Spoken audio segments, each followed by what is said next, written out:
Welcome back, friends and adventurers, to Misty Mountain Streaming. It's me, Rob, the D&D wannabe, back as always, but doing something a little bit different this time. Actually playing D&D! Well, running. Running is playing. These people are playing. I'm running Dungeons & Dragons on Twitch for the first time. I'm nervous. It will be fine. If you haven't seen me elsewhere on the channel or listened to our podcast, which you'll hear a little bit more about in a minute, or seen the videos on YouTube, I've been playing and mostly running Dungeons & Dragons for more than the better part of a decade now. It is my favorite thing to do with my free time, and some of my time that's not so free. I'm a YouTube content creator, I am a Twitch streamer, I am an adventure writer, a dungeon master, and generally someone who thinks that you should play Dungeons & Dragons. And I'm here tonight with some people who agree. Say hi, everybody. Hi. We're going to meet the incredible characters that they have created to play through a little homebrew adventure in my homebrew setting in just a little bit, but for now we should meet the faces that you are seeing and maybe learn a thing or two about them. And we're going to start with the face most similar to mine.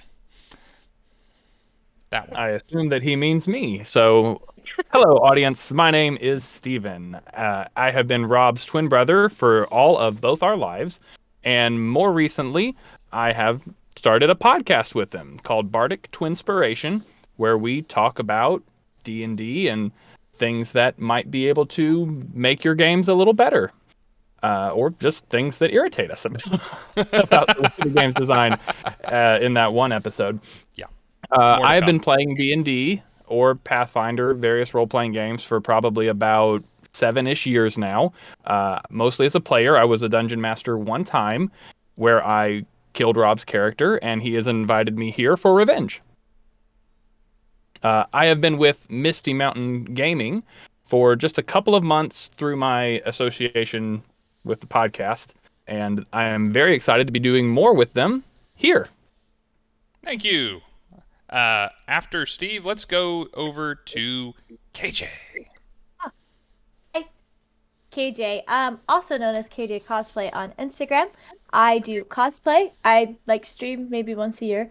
Some of the cosplays that I've done is Bo-Katan, Black Cat 2099, and then a couple other things. I'm still working on things. I have been playing D&D for about a year and a half now. It started with one of my friends back in Orlando. We did a homebrew. It was a lot of fun. Ever since then, I've been really in love with it. I've been with Misty Mountain Gaming for probably about 3 months, so not very long, but I really enjoy this community. I'm excited to see where this goes, and I hope you guys enjoy our streams. Yeah, you're going to have a lot to do with that, I know. And me. cosplay-wise, you were talking before we started recording, the second time, about a competition that you were a part of coming up soon. Yes. So I am a finalist in the Out of This World category for Ultimate Cosplay Championship. Yeah. That's cool. I'm excited. Our show is December 17th, I believe is the first day of Hallmat. It starts at 2 p.m. So if you guys are attending Hallmat, come out, come see me, wave at me, I'll wave back. I'm gonna make a big sign that just says KJ and just stand in the back of the room. Yeah, we'll be like those people at soccer games. Just That'd be so awesome. one of you get a K and one of you get a J and just stand there and wave them. No, I'll have a random defense sign for some reason. Yeah! Do that thing where you paint the letters on your chest or your back or something. Oh my god, yes. Oh no. All right, more on that after the stream. To the person with the out of place defense sign, Jane. Me. My name is Grashkenny Cosplay, aka C3, Janie, Jane, whatever. I am a cosplayer and a makeup artist, and I have been with Misty Mountain Gaming for almost 3 years now. So, been with them for quite a little bit, but my D&D career is actually also just about that long. I didn't really know what it was until some friends of mine in college asked if I wanted to watch a game they were playing, and I loved everything that was going on. It was like playing pretend with math and adults and cool stuff. So now I play it all the time, and I love it. And now I get to play with these cool people. So, And also me. Bing bong. and also him. Yeah. Yeah, I play with these really great people, and then there's this guy named Steve, and he's there. I feel like that's valid. Yeah. Yeah. Or invite, we don't know how, but Yeah, none of us did. invited him, so like... And finally, we have Tyler. hi. That sounded very high pitched. I apologize for everybody's ears. But my name is Tyler, or I go by Cheesecake Panda Cosplay on Instagram and Twitter and all the social medias. I'm a cosplayer, and I guess I should probably also say I'm a makeup artist. If it's crafty, I do it. I've been playing D&D for about like 6 or 7 years, and I've both played and run games. So I've done everything. So, but I've only been with Misty Mountain Gaming for probably about 1.5 years or so. So It still got me Oh, the beat. dice. Yeah. Dice. Dice. Who here got they Misty Mountain dice? Oh! I'll pick up all of them. Let's see. Here's one. Gotta make the dice plug. 4. I can't hold any more in my hand, but yeah, Oh, you got one of the big bone ones. The chonker. the big one. Oh, and I forgot to give credit where credit is due. I did in a previous technical difficulty introduction, but all of this cool stuff on your screen that isn't a person face is because of Jane, and we are very grateful because she is good at art in ways that I am not. And I think good in ways that most people are not, as a matter of fact. Isn't this stuff cool? Aww. Sure. That's so sweet. Yeah, good thing this will be the take we use, right? Right?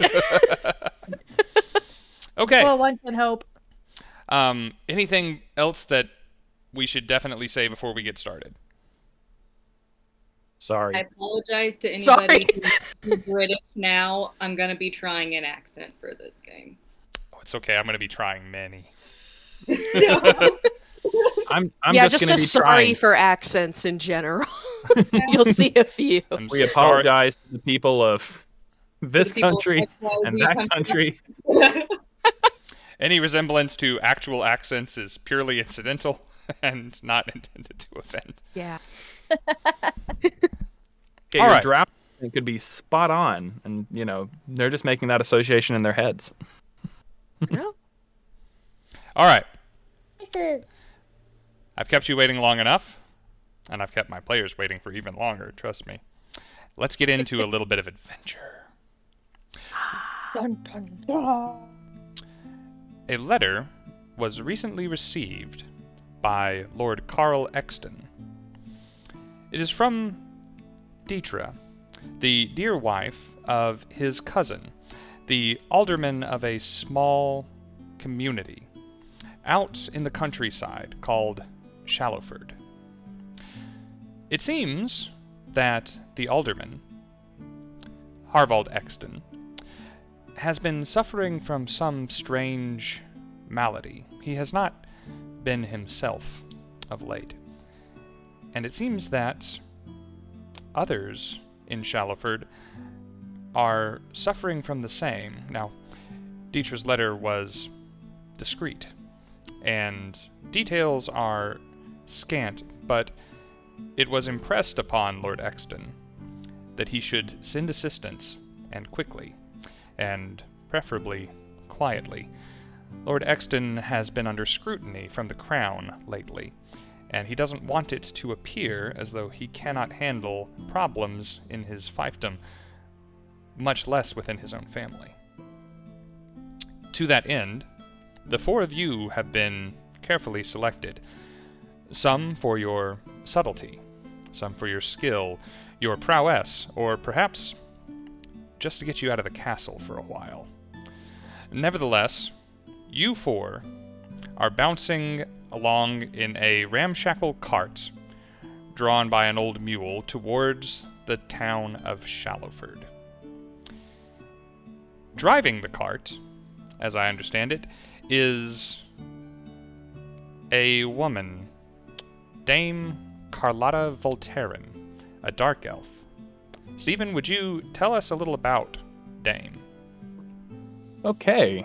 Dame Carlotta Voltarin, as she insists she be referred to as, is actually no real form of nobility. She is a vassal, kind of a knight in the service of the Exton household.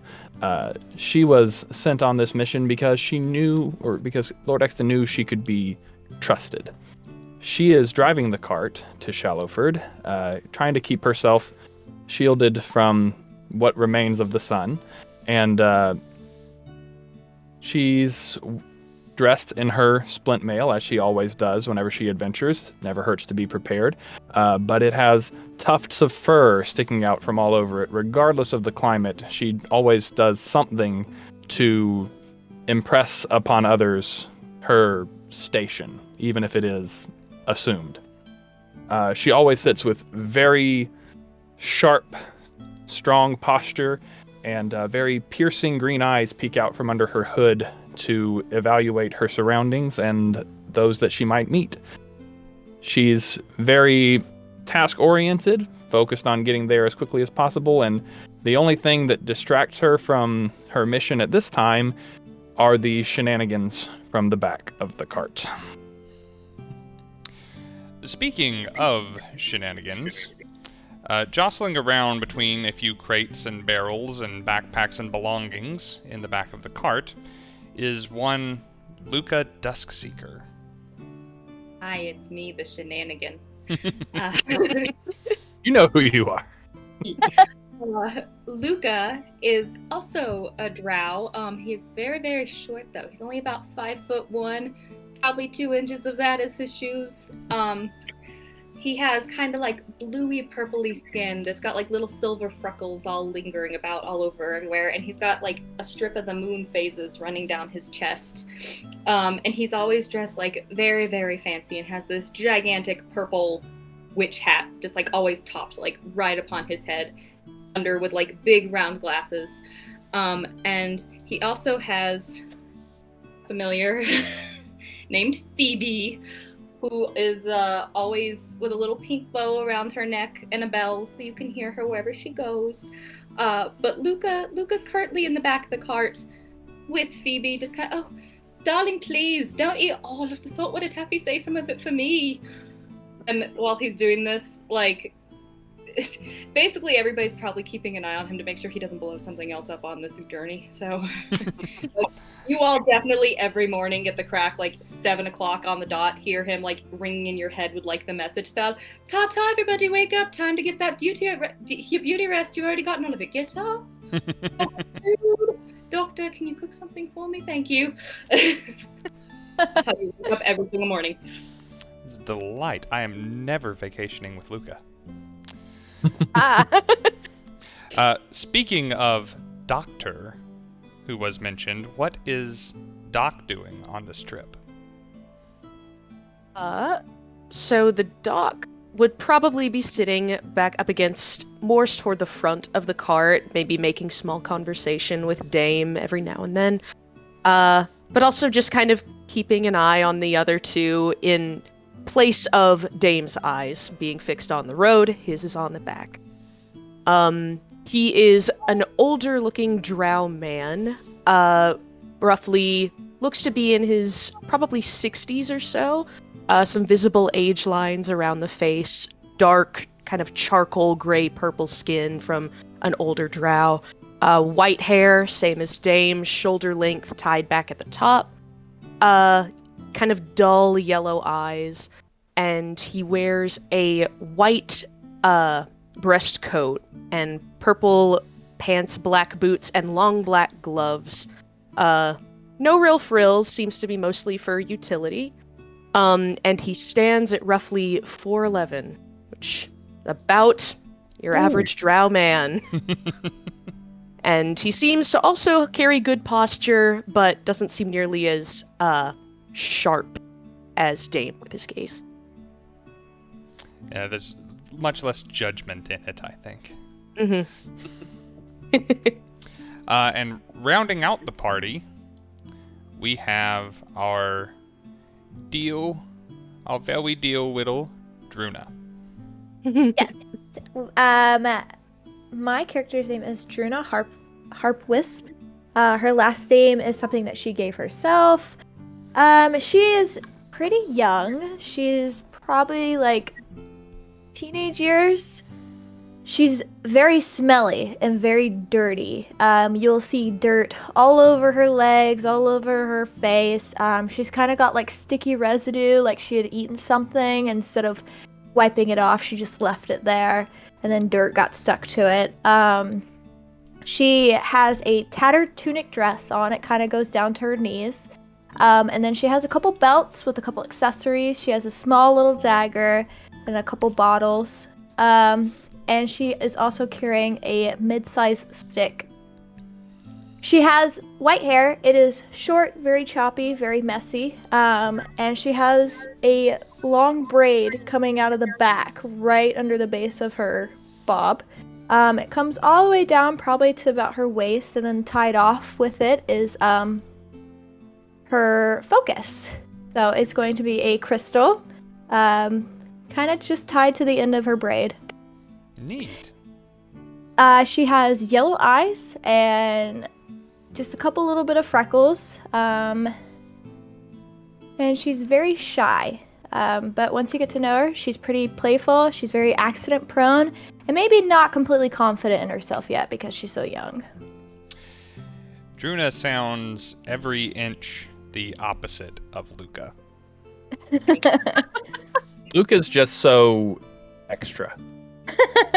A lot. Well, we've been sitting I in didn't the back. realize Druna's just so real. I didn't realize Yeah. I was like going to be the The tallest smell of the is bunch. so real. And they're definitely, like, while we've been sitting in the back of this cart, Luca's come up to you and is like, "I do you. Look how pretty it is." And it's like a stick figure with like some dirt on the paper. I got this off the road. It's authentic. Who'd you draw? Wow, what is it? Oh, Druna. It's you, darling.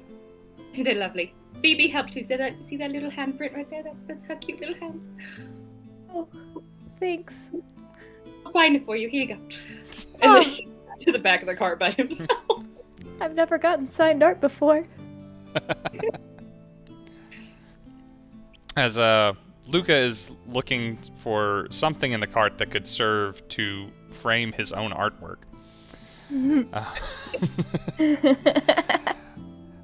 The winding rural road weaves between the green hills towards an idyllic farming community. Built along the banks of a crystal-clear river, Shallowford boasts blooming gardens, bountiful crops, and fat livestock.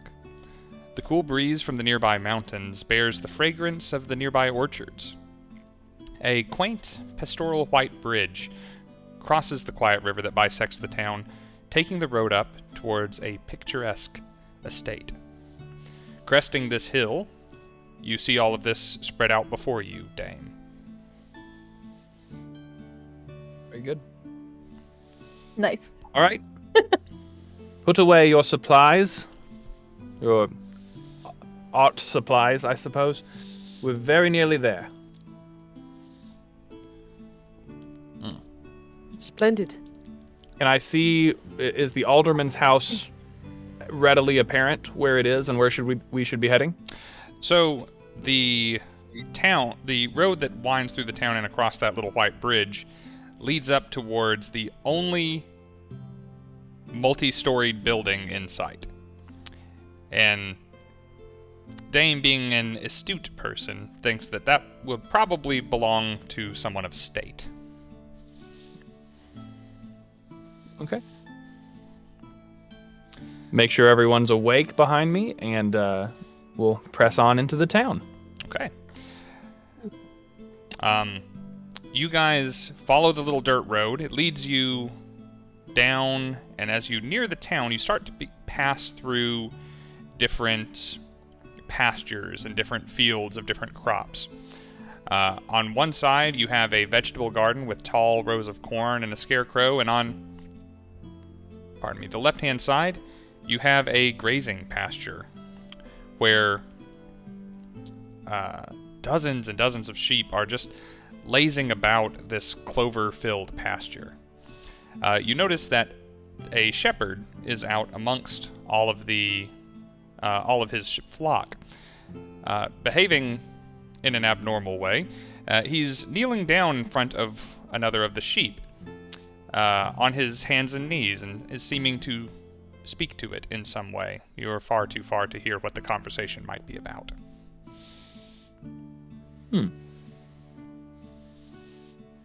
That's weird. What's that? Well, maybe he's a druid. I don't know. It's like something Luka would be doing. Sir? Sir! You a druid? Ah. Several sheep heads and one shepherd head turn towards you. Silently. Maybe he didn't hear you. Maybe I need to, talk to the sheep. Bah! Would you like me to slow down so that you can go and talk to the animals in the field?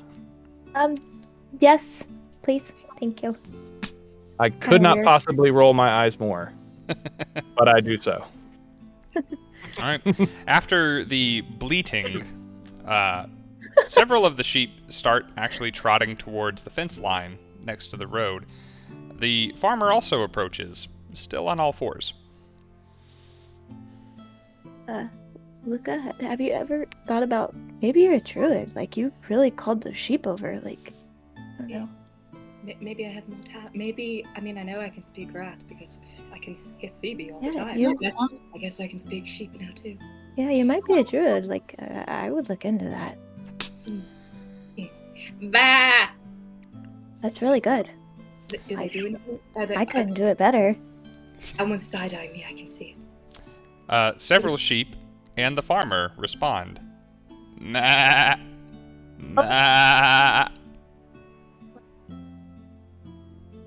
My ship's a little rough. Druna, do you know what this said? Apparently I can speak it. I can't understand the sheep language. Well, I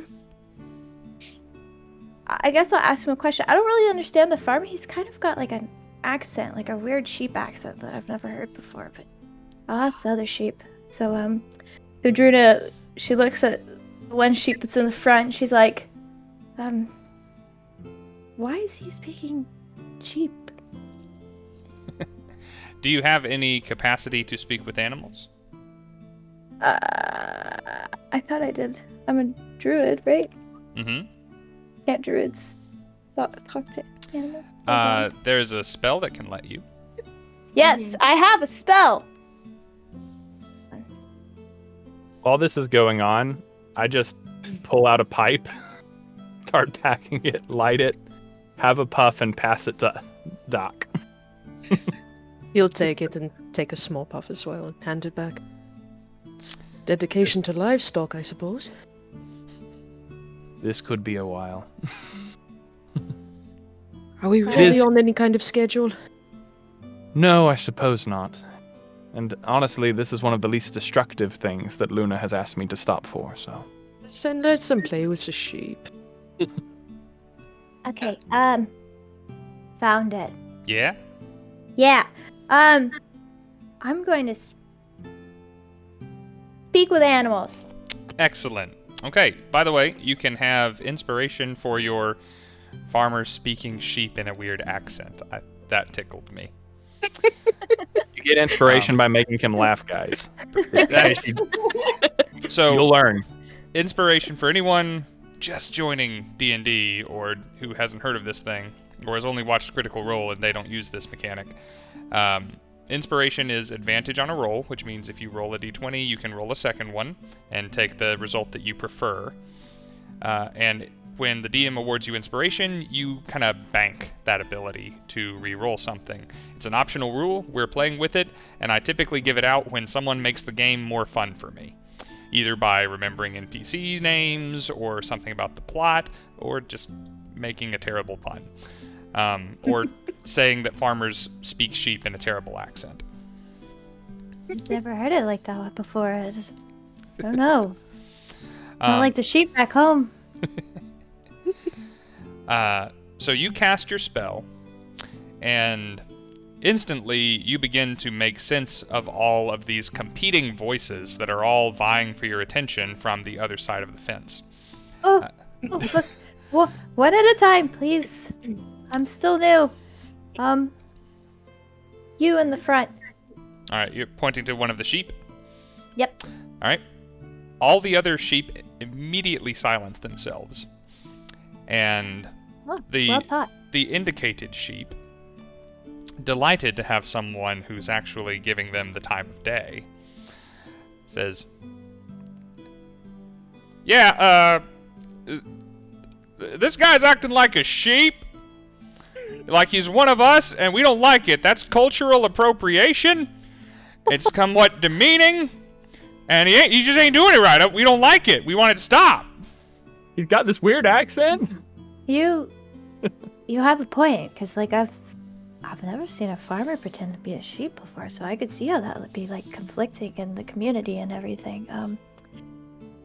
Yeah, normally he walks around with just like this crooked stick thing, and like that's his thing, you know. We don't try and walk around with a crooked stick. We don't do his thing, but he's trying to horn in on what we got going on. We don't care for that. Like to a sheep, we do not care for that. Yeah, I get it. I get it, man. How long has he been doing that for? It's been like it's like a few days, like almost a 7 days. Has he like been that all day, or is it just like periodically? Yeah, man, like all day. Like Oh, all day, wow. every day, like we do, but not well. So does he poop there? Oh yeah. Oh God. He doesn't use like those the thumbs. He doesn't use those, so the trousers stay on, and it's kind of a mess. That's quite terrifying. Yeah. How have other people been acting this way? Oh, we stay in this pasture. We pretty much see him. So you haven't seen anybody else, maybe like the baker act like a horse or something? No. I mean, we saw the lady. Like he has a lady, Okay, and she seemed like not a sheep, so that was good. that's good. We liked that. Yeah, that's good. You don't want more non-sheep being sheep. Okay. Well, we're here to hopefully help you. So just try to hold on a little bit longer, and maybe we can get it fixed. 'Cause- Now, as you are saying this, you are rudely interrupted. To everyone else, the farmer starts baaing, like indignantly. my gosh. However, Druna hears. Now wait just a cotton picking minute there. I mean, can I not express my side of the story whatsoever? I mean, I'm trying to be myself as best as I'm capable of being, and I can't help that I only discovered that I was a sheep a few days ago, and I'm new at this, but I really am trying my best. Oh, yeah. No. What did you say? I'm trying my best to be the sheep that I really Oh, am. you say you're trying your best. Oh, okay. Sorry. Oof, that accent. Let me tell you. I'm sorry. Yeah, no, you're fine. You're fine. Until a few days ago, I couldn't speak sheep. Now I speak sheep Well, exclusively. You're doing all right. You're doing all right. So like you just woke up and you're just like, you're just speaking sheep. Like you just had this urge to go out into the pasture. No, I woke up and I was a sheep, as you can plainly see. Oh, yeah. Wow, you really are a sheep. You're the best sheep I've ever seen. Well, thank you. They do not seem to share your opinion of me. You have nicest fur. It's wool, but thank you. Yes, that's what I meant. Yeah, it's okay. Pardon. Druna kind of turns to the rest of the party, and she's like, there's some weird stuff going on. Druna, This guy. Did you just ask about his pooping situation? Well, that was more I believe for, you're Now- adding to the situation. I don't believe you could have understood any of that. I can't understand when she talks to them either. Oh, she's speaking sheep. Oh, okay. I'm banging the whole time, Okay. bleeding. Yeah, Druna, I've do never you played care a druid. I don't know how to it works. do you care to annotate whatever else that was? Yeah, so, the farmer just, like, woke up and he thinks he's a sheep. He, like, thinks he's physically a sheep. So much so that he poops in the field. But his wife's normal. Sheep are really upset. Like, I think that there's gonna be some kind of, meeting slash powwow slash violent occurrence if we don't fix this, so we probably need to fix this. Between the man and the flock of sheep. Yeah, I think that they're gonna They're going to incite violence. give him the one and the two with the hooves, so, yeah. Do you think? Alright. When did this happen? When did he become sheep? Well, about 7 days ago. So, Same. they're, When exactly did we get the letter about... I'd expect it was probably about 5 days ago. So, you received the letter, Lord Exton received the letter 4 days ago, and it was a 3-day journey to Shallowford. Ah. Somewhere around then. but I did So- say we were gonna help them out, so that they didn't feel like, they were being made fun of. So, I kind of made that promise on behalf of all of us. So now I hope you know that we are only passively going to help this flock of sheep. I didn't. Don't bring it up. I'm just gonna say good luck and we'll see you soon. Do you have to say that in the bar? Yeah. Please keep that short.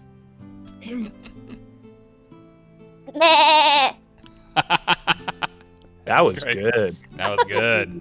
Splendid. Yeah, okay. Alright, we can go. Well, Okay, thank you! Thank you for that, and, bye-bye! Bye. Luka hears the boss. Ah! The hell did she say? What'd you say about my mom? How dare she? You travel with this person? She's Here's all the, she's half druid. Half druid. He Our hears all word. the excited. He hears all the boss coming back and is like, "Oh my god, I said the right thing." That is our word. Luka, please. They seem like they're a nice conversation. I already forgot I'm supposed to have an accent. You're exacerbating it. All right. Fancy. As you You're leave making it worse.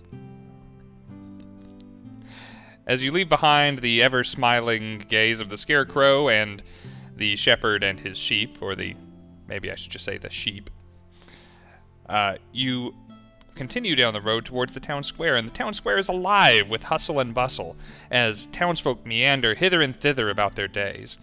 Bees and mosquitoes flit lazily through the air in aimless patterns, and unseen songbirds chirp proudly from the roofs of the modest homes that surround the stone-cobbled square. The sounds of the brook provide a lively ambiance to the scene. Ahead of you up the road is Harvold Exton's estate, the alderman's estate.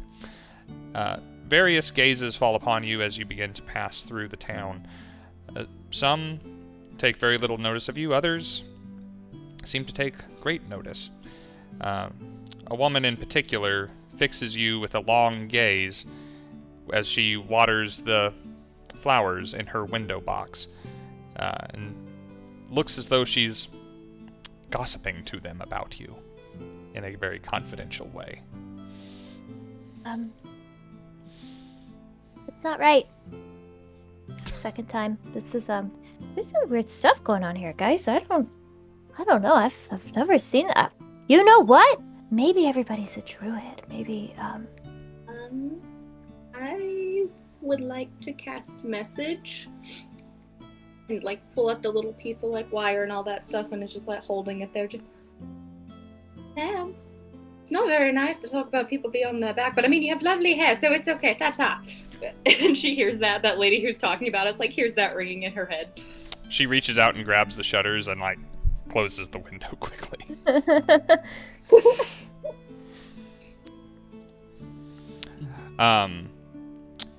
Do you guys wish to continue on to the estate? Yeah. Okay, straight on. Alright, atop a hill overlooking Shalford is a stately house, rather out of keeping with the rustic style of the town. It has 3 stories, whereas no other building even has 2, as though it wishes to dwarf every other structure in the area. Rather than a vegetable garden, the manor is surrounded by topiary shrubs. Instead of a thatched roof, it has wooden shingles. As you approach, appreciating the comparative pomp of the facade, one of those shingles falls and shatters on the stone porch. Looking up, you see a portly, middle-aged man with a graying beard, dressed in robes of office, squatting on the roof. As you approach, he throws back his head and crows at the top of his lungs.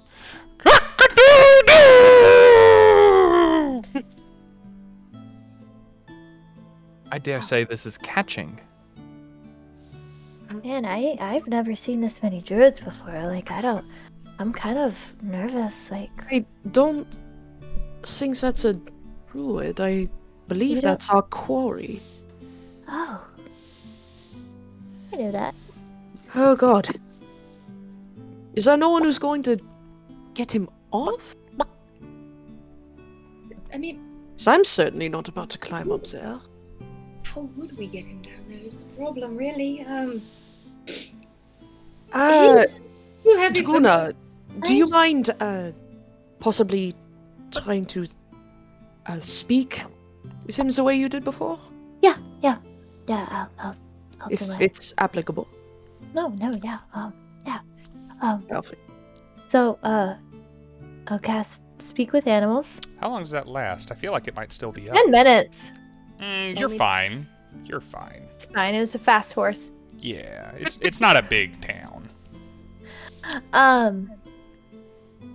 So Druna, with the speaking with animals, she looks up at the crow/man that we're supposed to be visiting, and she's like, "Hi, how are you? So I think that we're supposed to be staying at your estate."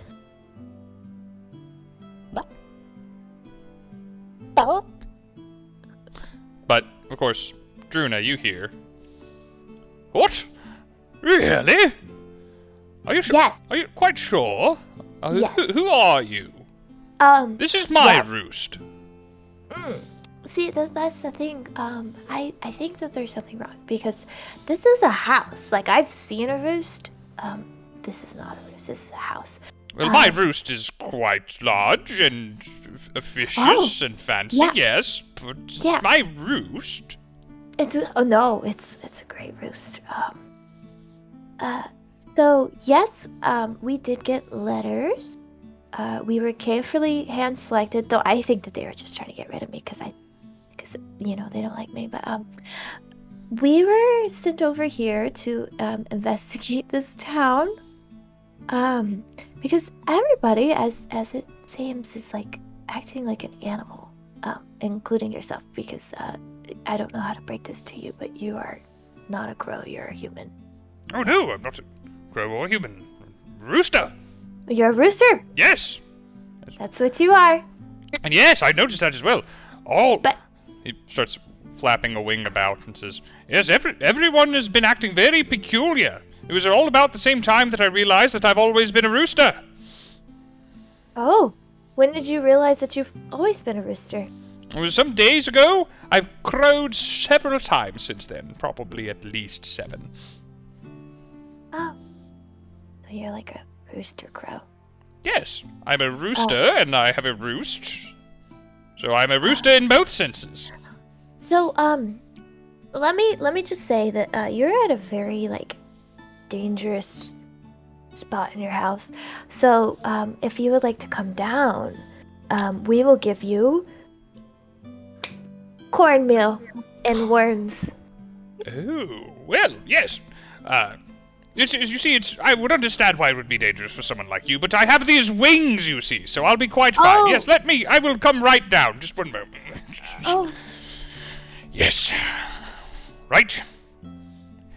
Here I go. Druna, Oh, what no. did you say?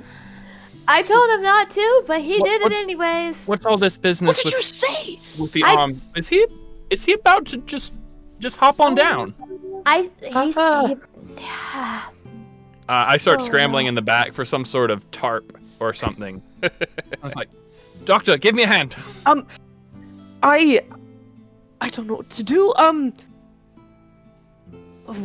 I am going to stand up in the guard, and I'm going to roll up my sleeves, and I would like to attempt to cast sleep upon. Ooh, Yeah. okay. That's a decent thought. Let me come down here and check on his HP. I believe you have some D8s to roll. Indeed, I do. At this point, Luka's gotten out of the cart and is standing under where I might land, just I'll borrow one more. there. Luka, grab the other end. And I want to pull out the tarp like the fireman parachute thing. Right. Gets it, and Phoebe even is holding one little foot on it. Alright, you can go ahead and be rolling your D8s as Harvald is preparing to take the short way to the ground, and Doc and Dame are fiddling with the tarp. Sorry, Luka and Dame are fiddling with the tarp. I rolled a 17 in total. A 17 as Harvald starts mustering up his gumption to rapidly descend to the first story. Oh boy. And he's kind of rocking back and forth, gently snoring at the edge of the roof. So, All right. has anybody thought beyond this point how we're gonna get him down? Of course I haven't. Look, I can only keep him asleep for so long. Dame, would you mind possibly going in and seeing if any of his assistants could possibly get up to the roof? Of course. If they don't all think they're pigs. I go over to the front door and try the handle to see if it's open. Okay, it is unlocked. Okay, push it on open and I charge up the stairs. I don't look for anyone. I'm finding an upstairs window. Okay, you were not immediately met with stairs, but as you open the door, the sound of you storming into the house brings a figure into the hallway in front of you. The figure is a wood elf woman. She is wearing a fairly smart but practical dress, whose long sleeves are pushed up above her elbows, and she is wearing a tidy apron over it. Her hair is neatly packed up into a messy bun, and she stares at you, somewhat alarmed that there is a stranger, much less a drow, standing in her foyer. Says, "Well, who are you then?" My name is Dame Carlotta Voltaran. I was sent here by Lord Carlton Exton, and you will show me the stairs. The alderman is up on the roof, and I believe he might be in danger of coming down. Again? This way. And she starts bustling through the house. She takes you quickly up a pair of stairs to the third floor and begins to lower some stairs towards an attic. Outside, what are the others doing? No one to hold the other side of the sheet. Once again, he's down there just like arms wide as if the guy's like about to fall off. Dr. Iris is currently, at least he has stepped out of the guard and he is holding out a hand and making sure that the spell stays in effect. Simply making sure he doesn't teeter off the edge. And Druna's just kind of standing there nervously, poking her fingers, scratching, rubbing her nose. Doesn't really know what to do. Druna. Yes? I apologize for screaming. It was not your fault that he attempted to jump off the roof. Thank you. I'm a little rough on my rooster. I thought he was crow. Turns out it was a rooster. Sorry. Could see how it would be hard to tell the difference. Yeah. His accent was off. This whole bumpkin town with the weird accents. Not native speakers. A 2-story building, right? It's a 3-story building. 3-story. Ooh. Druna, can you make any vines or bushes down here in case he falls? Yes. Maybe. I'm getting to that part. There is a hefty supply of shrubbery around the base of the house. If he falls straight down, they would break his fall, but also possibly other things. I can also cast Entangled, or Entangle. True. He'd have to be a little closer to the ground for that one than the roof, but if all goes poorly, he will be shortly. So maybe I could cast it to kind of create like a falling, kind of maybe gently land into the trees. Possibly. As you are considering the validity of such a course of action, Dame has ascended through the attic to a upper story window, and you are on the roof if you wish to be. Okay. I look back down to the bottom of the stairs, not even slowing down, but calling back to the person behind me. Thank you. We shall speak of this shortly. And I reach back and pull a javelin out of my pack, and I'm going to use it to stick into the roof and make my way across to where he's at. Okay. I'm going to give you the opportunity on a frankly somewhat poorly shingled roof to make the first roll of the game. Nice.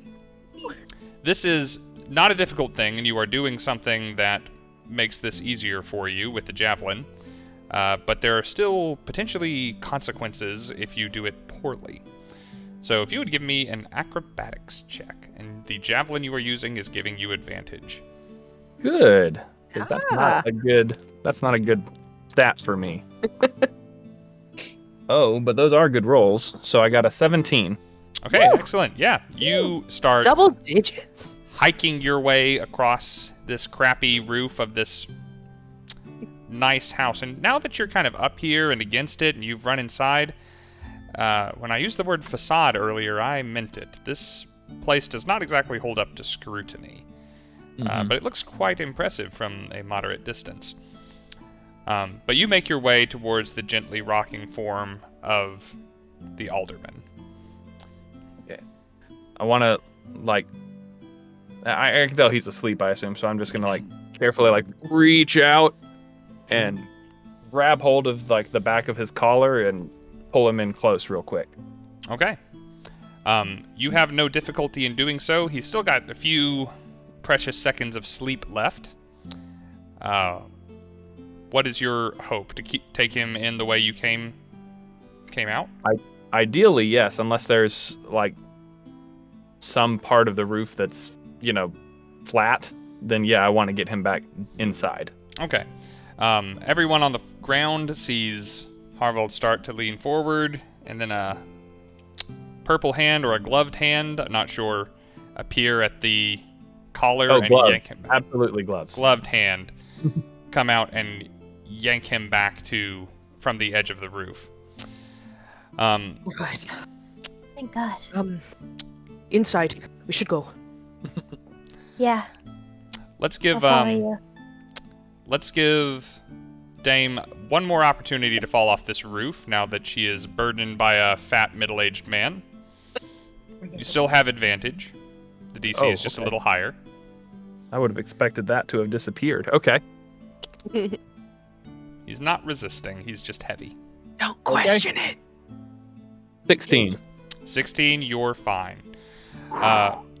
In the attic, the dusty, tarp-filled attic, the woman in the apron, the elf, awaits with just kind of halfway on, halfway off the ladder between the floors, watching as you drag the alderman back to safety. And with a look on her face that is partway between relief and exasperation, she invites you down to the drawing room. At that point, let's take a quick break, because I have to take a bio break. I don't know about the rest of y'all, but I do. Yeah, I probably should. Because I've been having a lot of caffeine. He's I've getting never real heard sleepy. bio break before. Goodbye, Pike. I love you. Bye, little guy. I love you, Pike. Bye.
Green, go over. We're back. Well, she said it, so I won't. We're back! And I did anyway. Swipe. Hard pan. Yeah, so anyways. Yeah, so Druna, Doc, and Luka charge into the Exton household and immediately realize that you do not know the floor plan of this house, you're not sure where you are going, and as you are having this moment of indecision in the foyer, descending from a unseen stairwell and into the main hall that you are facing is Dame and an unknown wood elf woman. Between them, lugging the bulk down the stairs, half dragging this officious-looking rooster man. The wood elf, who is in the lead at the moment and holding on to the feet, just kind of nods her head towards a doorway on your right-hand side of the hall and says, "In there. We'll get him set up, and then I'll get some refreshment or something. Just make yourself at home." Thank you. And someone Let's open see. that door. I'll go and open the door for her. Okay. I'll continue to drag in the alderman, and I'll set him down in the nearest chair, and I'll look back to the doctor and say, do you think it would be unseemly to tie him up. He's obviously not in his right mind, but I don't want to offend the Exton household. Well, personally, I don't like to use restraint, but I think as long as we have Druna to be able to communicate with him, maybe he'll stay at least docile. Someone who possibly understands what he is right now. It's not quite possible to make someone with mania calmer by restricting them. I tap him on the shoulder and I say, and how long will he be sedated?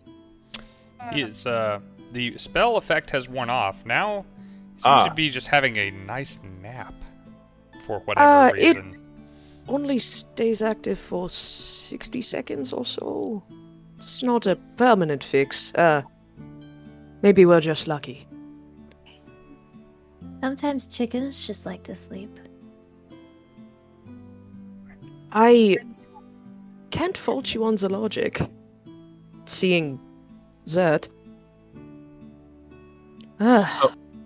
You were able to speak with him as well.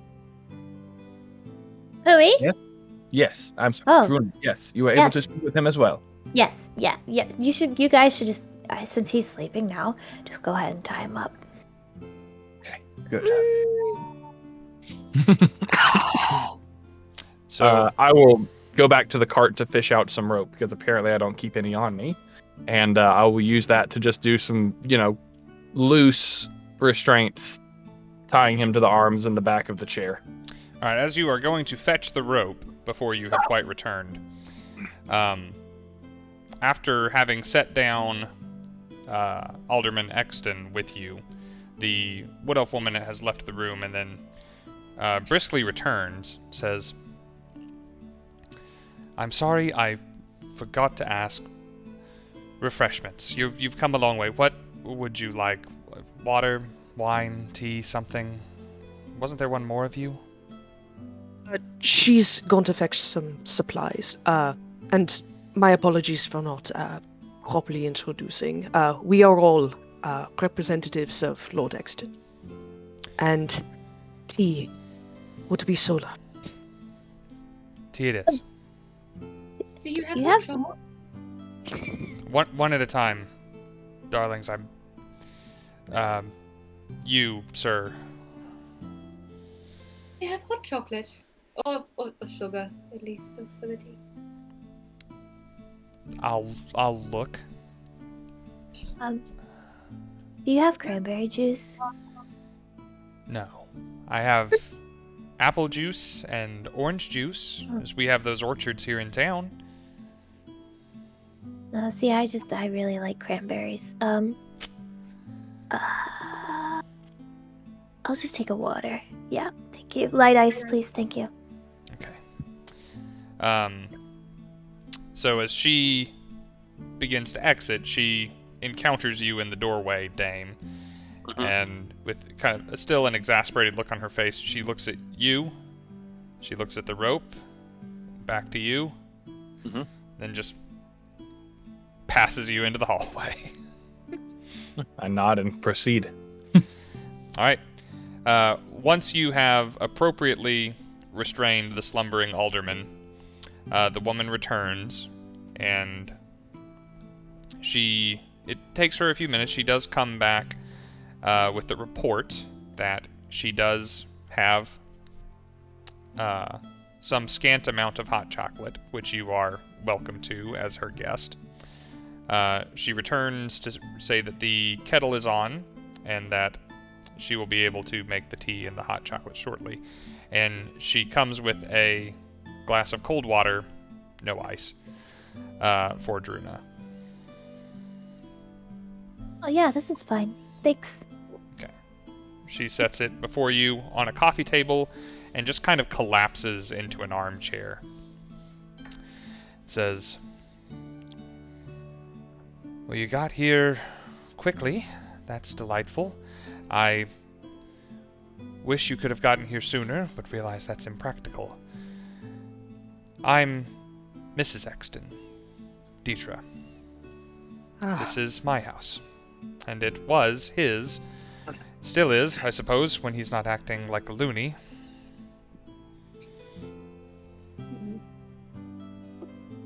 so I believe it was a rooster, not a loon. Today Apologies it's a for rooster. apologies for restraining your husband in such a manner, but we only did so because we thought it would be safest. I realize that you look quite, well, exasperated and exhausted by these conditions, but if you don't mind, we would like a better understanding of exactly what is plaguing your husband and the town of Shallowford. Frankly, ma'am, so would I.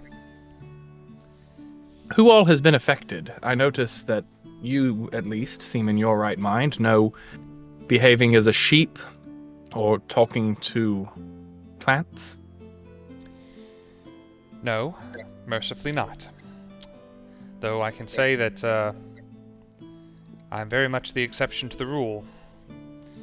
Of folks in the town, it's only myself and old man Humphreys who seem to be sane, or sane as he ever was.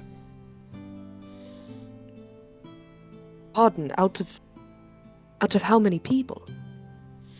Oh, everyone in the town. There's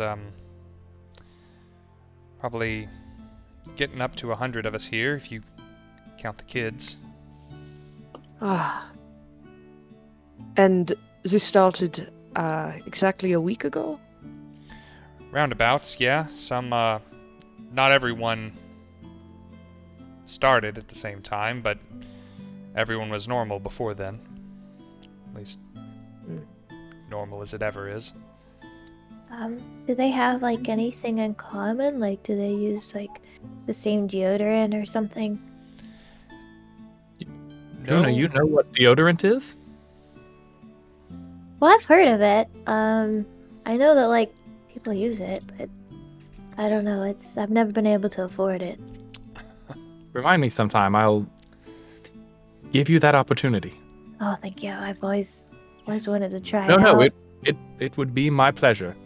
Oh, While this is happening, I would like to go over to Pavin's body, and I'll slowly open up one eye and see if I can see the pupil. Okay. A pupil is there. Is it dilated? Does he look strange? So, you just kind of want to do a quick medicine check on him then? Give him a quick I might once-over? even open his mouth, his teeth, see if there's anything physically wrong with him so that I can see. Sure. Why don't you roll a medicine check?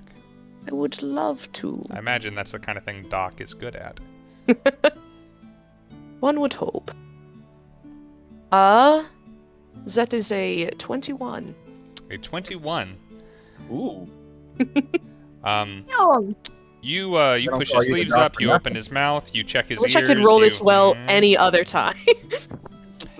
You give him as thorough a once-over as ever you please, with everything that you have available and on your person.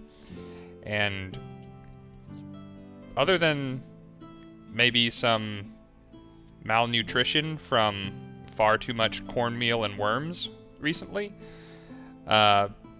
he seems perfectly healthy. You're welcome. Medically, Harvold Exton seems fine.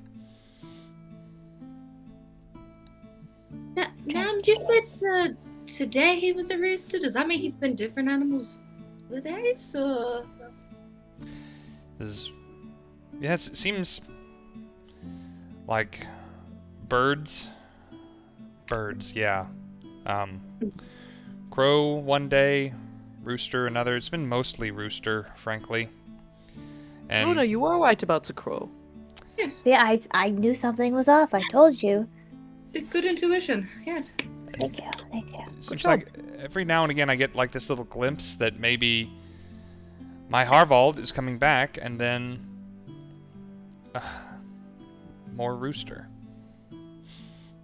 Is there anything that ever happens Prior or after these episodes where you think you can see the familiar parts of him coming back? Any sort of trigger or symptom? Let's see. Because he looks perfectly healthy. Says no. I mean, for the most part. I mean, I just trying my best to keep this town afloat. I mean, I've got to. Our servants are all acting crazy and not coming to work, so I have to take care of the house. I have to take care of myself and him and the cares of the town, and I frankly don't have as much time to pay attention to him as I'd like to try and keep everything going, but he just goes about his day. He never leaves the estate. Excuse me. I make sure that he gets fed and that he, is hydrated and he has a warm place to sleep, and otherwise I just can't get him to do anything normal. What are you feeding him? Because if you feed him like bread, that's actually really bad for roosters. Druna, he's Well, still got a human stomach. I caught him in the pantry, and there's no telling what all he got into there one day, but he pecked a hole in several bags trying to look for something, I suppose, and then just goes out into the yard and satisfies himself there, I suppose. Makes it to the roof when he can. I tried to lock that hatch up to the attic, but it's an old house. It's in need of repair. I guess he got it open again. Well, the worst thing he could get from that would probably be an intestinal parasite, but at least he's not intentionally harming himself, which was our worst thought. No, I try and keep an eye on him for that sort of thing. I'm sorry, what was that, young man?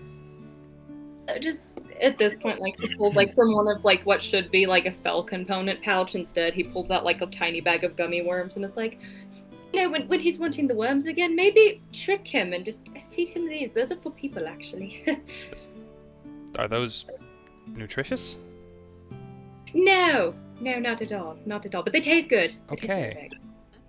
Can I Oh, hang on. You hear a whistling from out of the room, and she goes to take the kettle off. Can I cast Detect Magic? Detect Magic? Yes, I reckon you could. Mm. You have Detect Magic in front of you, yes? Yes. Would you quickly rattle that off for me? For the duration, you sense the presence of magic within 30 feet of you. If you sense magic in this way, you can use your action to see a faint aura around any visible creature or object in the area that bears magic, and you learn its school of magic, if any. The spell can penetrate most barriers, but it is blocked by 1 foot of stone, 1 inch of common metal, a thin sheet of lead, or 3 feet of wood or dirt. Cool, okay.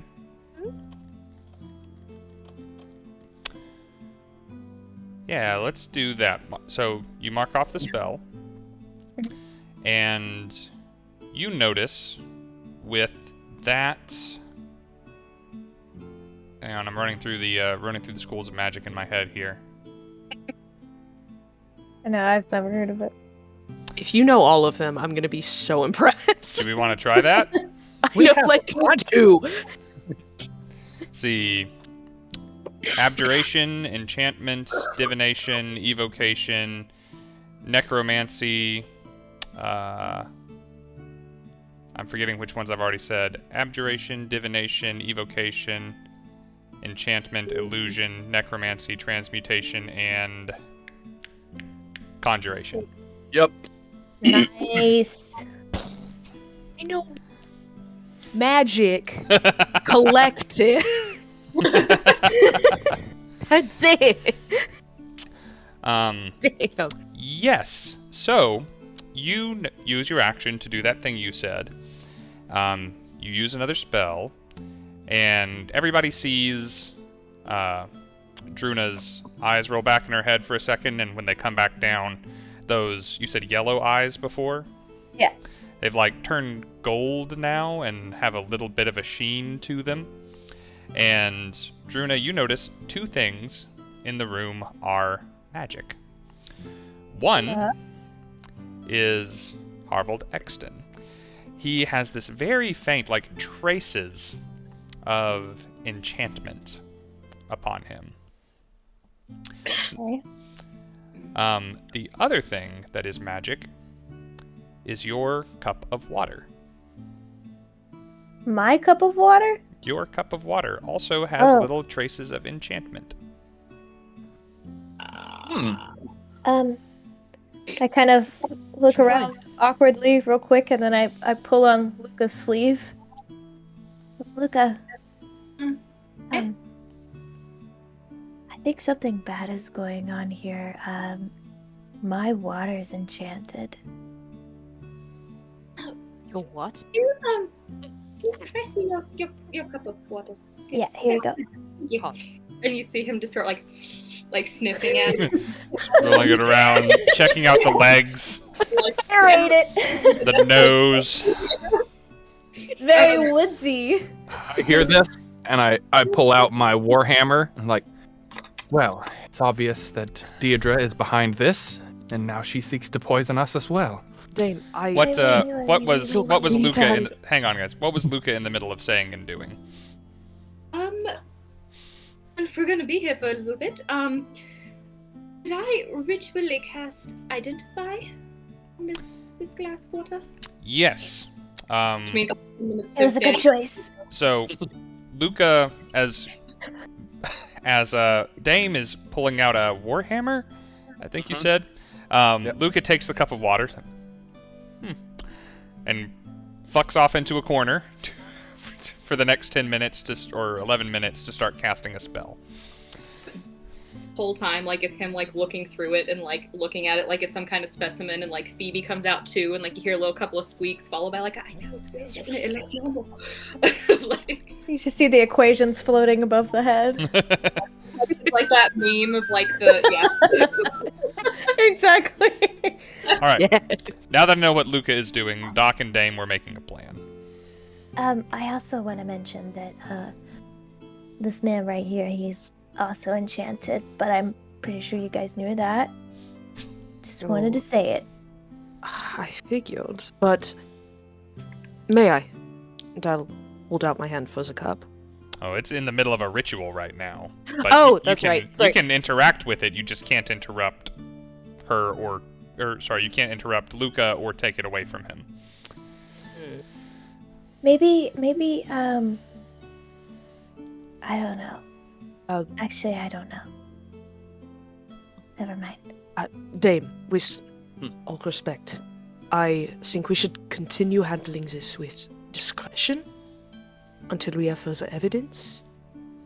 Perhaps she's simply not drinking water at the moment.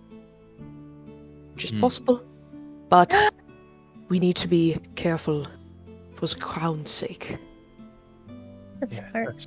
Good point. I That's didn't true. even think about that. I'll put this away. Perhaps someone poisoned all the water in the house, or you're right. It doesn't make sense for her to have sent for us. If What do you mean, she was Lassie? the one behind it. Somebody poisoned the well water? Timmy's stuck down there. Timmy's stuck in the well. And he's baaing like a sheep! So, Weird accent. I think All right. Well, don't drink the water. We have plenty of canteens with us in the cart, yes? I heard that If we need to make a trip, we don't have to use it. there's this magical place called Mexico where they said you can't drink the water either. Maybe that's what's happening here. I mean, certain parts of the Feywild will charm you as well with the water, so... Yeah. Considering how often you need it, it's actually a very simple thing to charm. why Just shallow? don't do it. I wonder. Well, we'll Who's to say? Could be simple terrorism, or someone simply Terrorism. messing with some spells that they shouldn't have. As you guys are having this hushed conversation, and as a ritual is about halfway through being cast in the corner of the drawing room, Deetra returns with a tray of beverages. There are 5 little mugs and teacups, none of them match, on the little tray, and she sets it down on the coffee table. She presents... she starts to go to Luka with some hot chocolate and sees that Luka is doing something weird. So she just sets it on the coffee table and then pours 3 cups of tea and dispenses 2 to Doc and Luka and 1 for herself. And that nestles back into her armchair. Deetra, Lady D, when you make your tea, do you use water?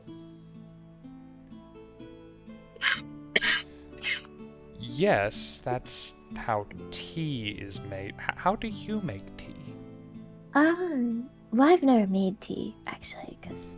Well, you typically use water. I usually brew it for her. But... Yeah. Madam, if I may, no disrespect to your current health, you look to be in perfect shape. But, in the last week, have you been staying, relatively hydrated? You haven't felt, lightheaded? You've been eating well? Yes, I mean, the symptoms of mania can affect other onlookers as well. Be under stress. Yes, I've had to remind myself to do it because, frankly, there's so much to be done without Harvald holding up his end of the bargain. But yes, I have been eating, I've been drinking, and I've been drinking. But yes. All right. Druna discreetly cast Detect Magic again? If you want, yes. Yeah. Well, let's see. Detect Magic. What components does that have? Verbal, somatic, material? It should be, say, VSM there. Yes. VS. Okay, so you're going to have to say a magic word. Can I say it quietly? You can say it quietly. I'll just, cough in my arm. Let's say do a stealth check. She's kind of wrapped up with Doc right now. We're going to do a weird thing. This is another optional rule thing. There's no way dexterity is going to help you say a magic word quieter. Are you proficient in stealth? Let's see. I have a +1. A +1, that's probably from your dex. Use your wisdom modifier instead of your dexterity modifier and add that to the roll. So whatever you roll on a d20 plus your wisdom modifier. Okay. What'd you get? 15. 15. Okay. You kind of turn around in your chair and face away and do the little magic hand gesture and sneeze, say your magic word, and you turn back around. And there's some building, rising magic now in the corner, some divination magic as the Identify ritual is being cast by your friend Luka. There is also still what you saw on Harvald. There is still what you saw on your own cup of water that's in the middle of the Identify spell, and also the hot chocolate and the tea, including the cup that Deetra is holding. Okay. All enchantment. So, Druna sees this, and she tries to think quickly on her feet. And so, in kind of a really messy, pretty blatantly obvious way, she knocks over all the tea and hot chocolate. Hopefully that it's still on the table. She kind of just trips and falls and like a Disney Channel, just face plants into the table and rolls onto the ground, her nose is bleeding a little bit. Everybody around her's like, Jesus, what happened? Are you okay? Sorry, I just let me help with that. And I'll pick up one of the cups and start casting mending on the individual things, if any of them have broke. Okay. Yeah, by the sound of that, probably several things broke. The only surviving bit of beverage is what Deidre herself was holding away from the table. So then Druna goes, does anybody have water? I need water. Tea? Anything? She says, Oh, just a moment, Druna. Let me see. And I go over and I'm like, excuse. She's just your cup in the corner? very, very thirsty from the trip. Here, let me borrow it. And I just take it out of her hand, and I bring it over to Druna, and then just turn my back to the lady and dump it out. Okay.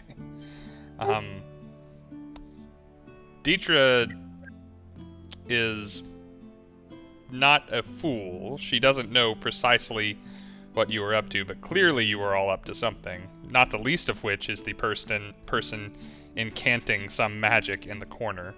So she stands, now beverageless, and says, okay,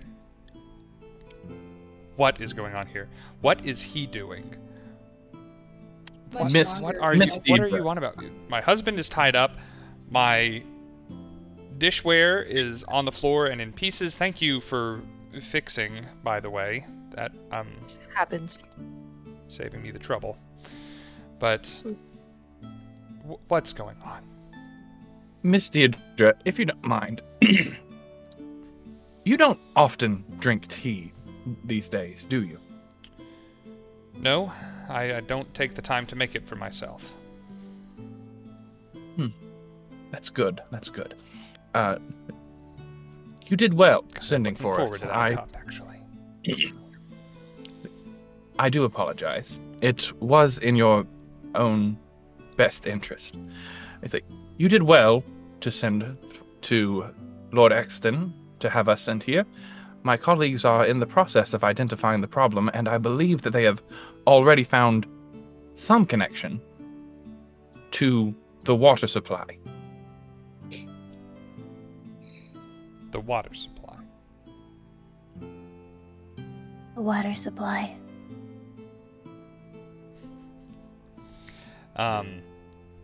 She says, that doesn't make any sense. I drink the water. I'm fine. Do you happen to have any arcane background of any kind? No? Miss Deidre, what is it that you and Mr. Humphreys, who you also stated was unaffected by this malady, have in common? God, no, that drunk? I have nothing in common with him.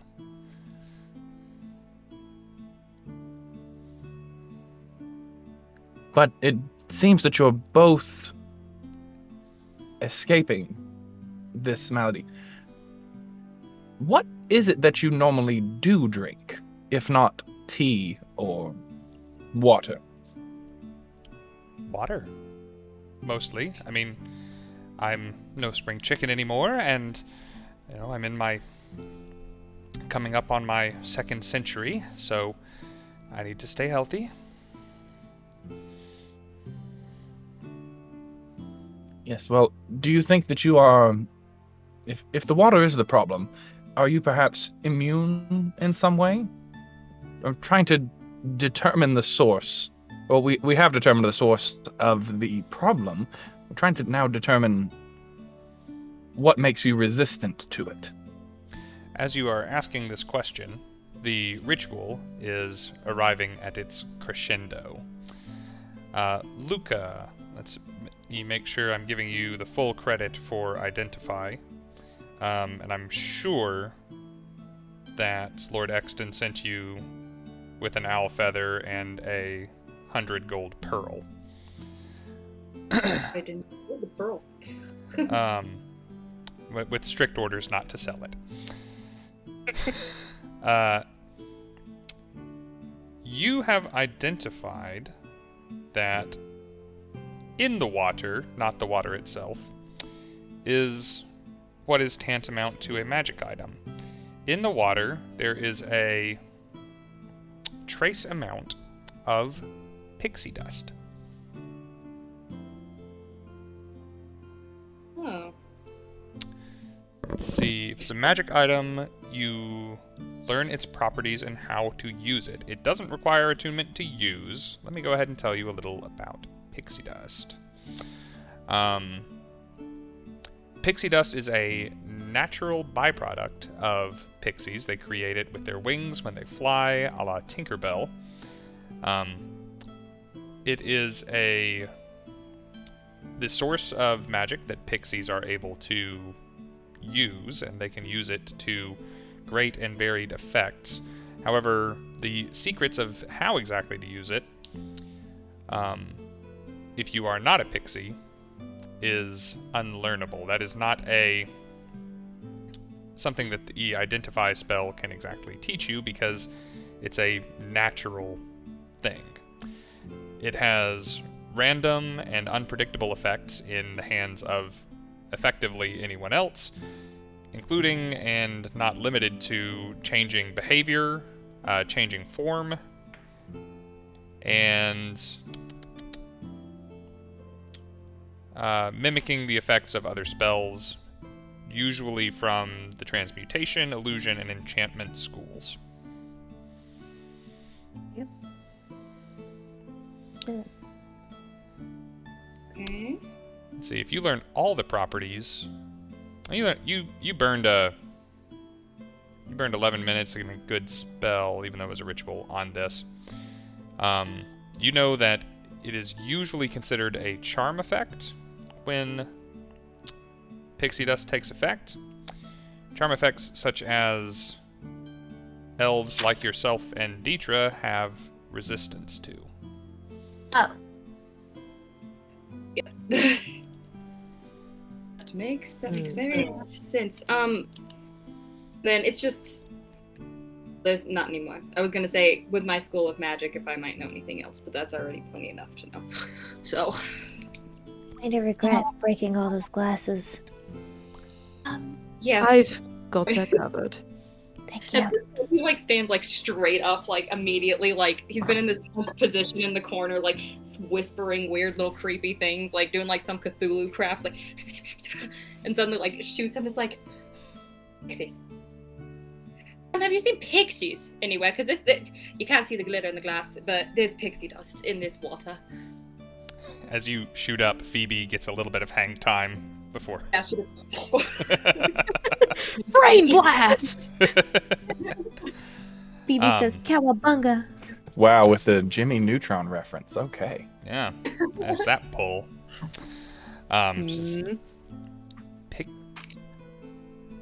Pixies? No. I mean, people don't see pixies. I don't think. I mean, not around here. I mean, no pixies. But is it entirely impossible? I mean, have Fae entered the city before? Outside of ourselves, not really. No, I mean, I'm here. The brewers on the other hill, they're elves, but it's like Fae, like real Fae? No. I mean, in the woods, maybe, but out here? No, the Fae don't like civilization. Not like, even little towns like Shallowford. Have you done something to make them mad? No, I mean, no.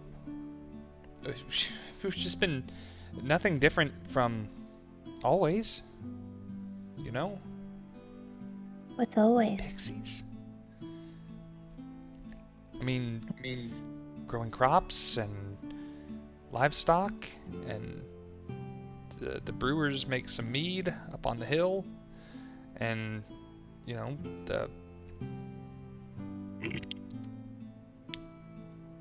was just a little farming village.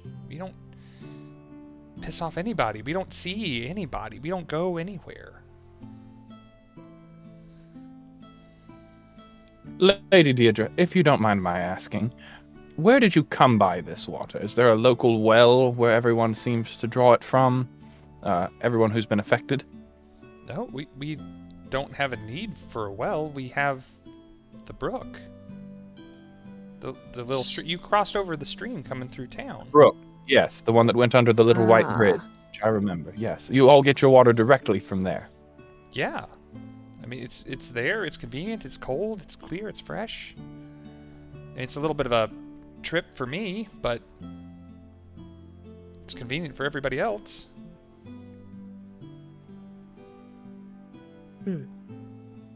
This whole time, Luka's still been in his corner, like, thinking, like, far too hard. Like, you can see, like, the smoke is coming from his ears.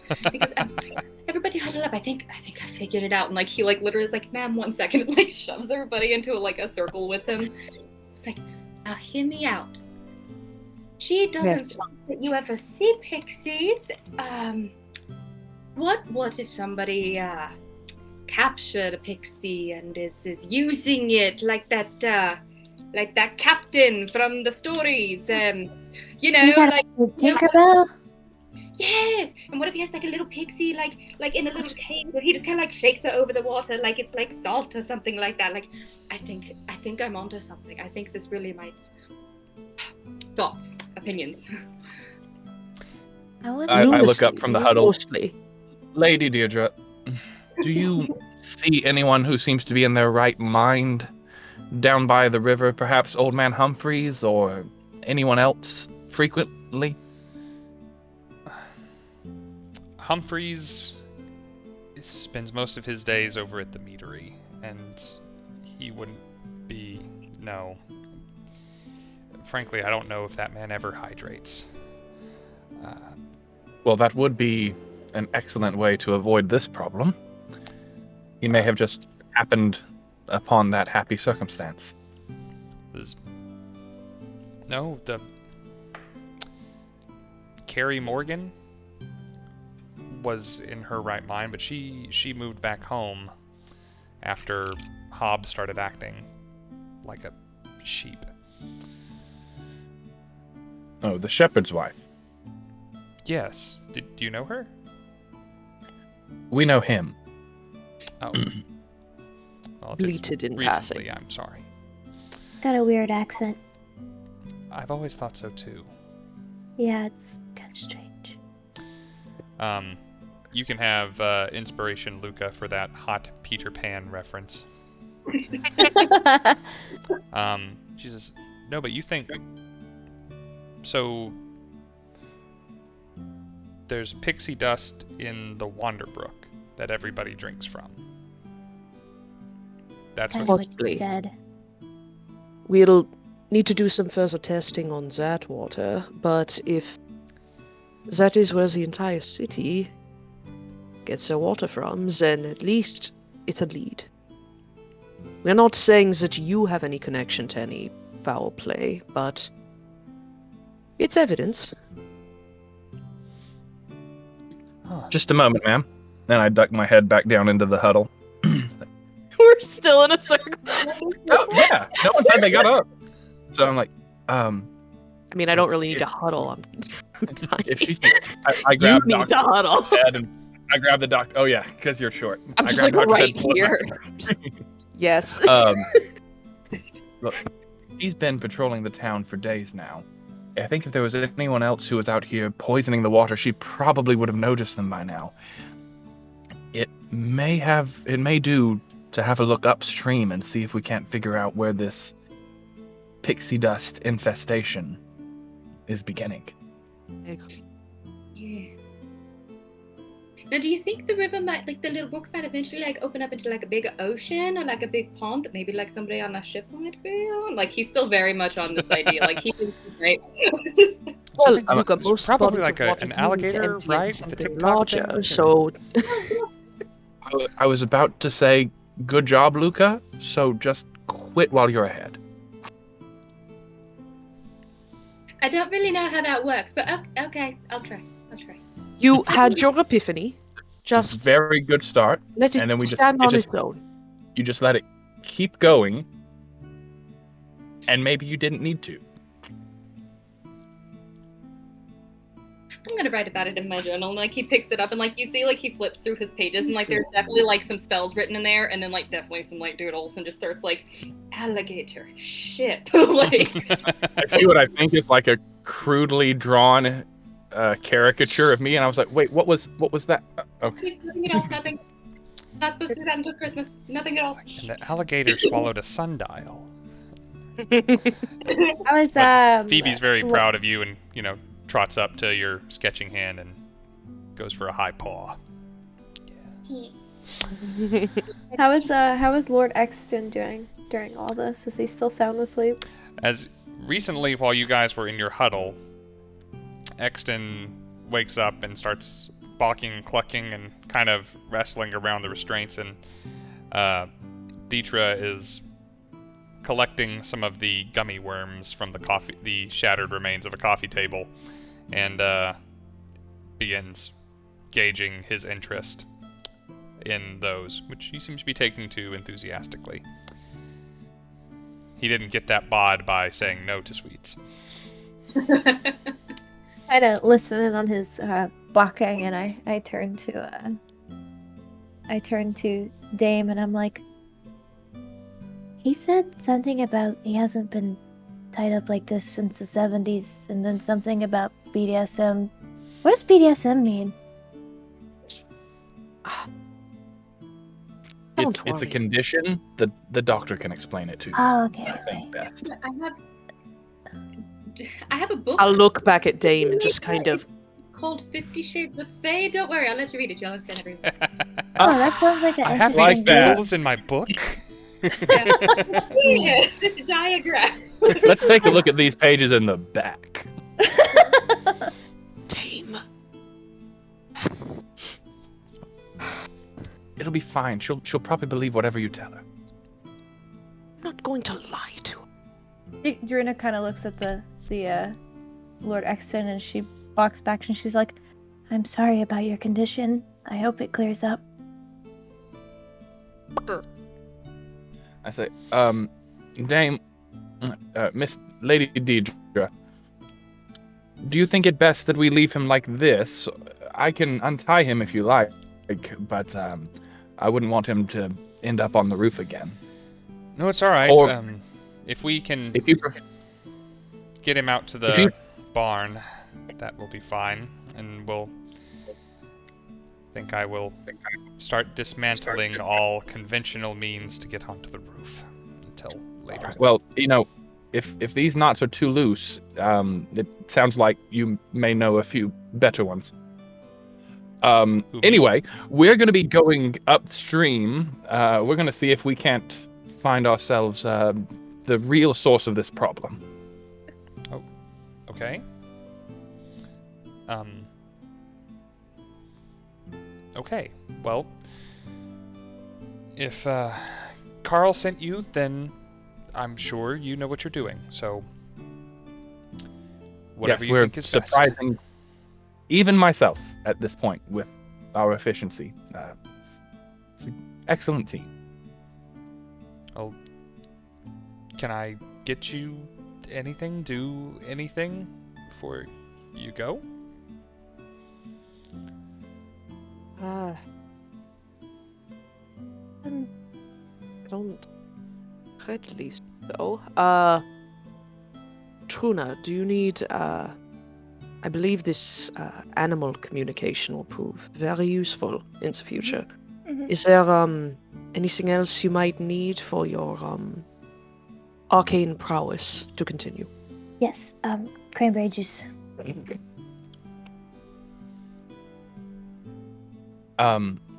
If you do have any lying around, I would change him over to a strict diet of mead and cranberry juice and see if his condition improves. We hope I don't know why to find cranberry juice him is in cracking better me spirits. up. Do not have cranberry Just juice. the worst. That has not changed in the past several minutes. It could. Well, the mead then, I suppose. And see Okay. if his condition improves. I will do that. Because And that's you what I should- need on my hands is a drunk rooster husband. You could probably do with a bit yourself, if it's not too bold of me to say. It's really bold. Oh, we're there. I already have a slight tingling sensation in my fingers. I don't think Excellent. I don't think she means that in a fun way. I think she's upset. Anyways, Well, no one else. I imagine these needs as any- stage whispers where she could probably hear that. Yeah, definitely. yeah. Well, off you go then. Yes, we will take our leave. Or, apologies for exacerbating your stress. It's fine. You clearly are making strides towards ending it.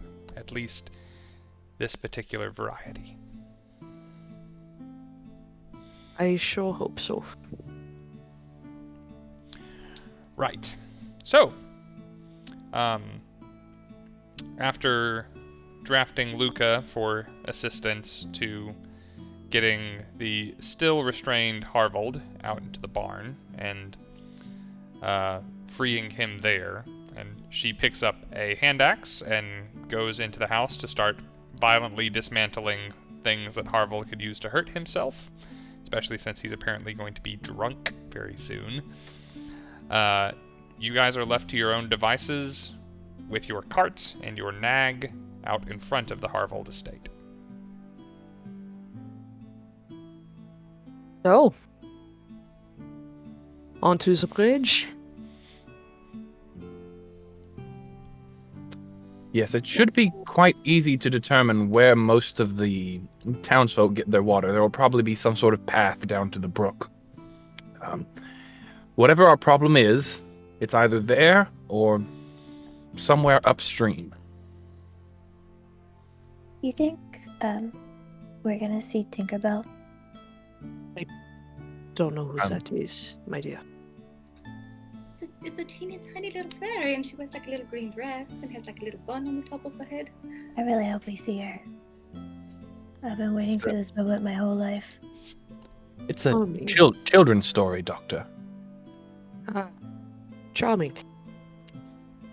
So, besides Tinkerbell, do we believe that we would have better luck checking upstream first, or should we perhaps seek the guidance of this Meadery man? The drunk.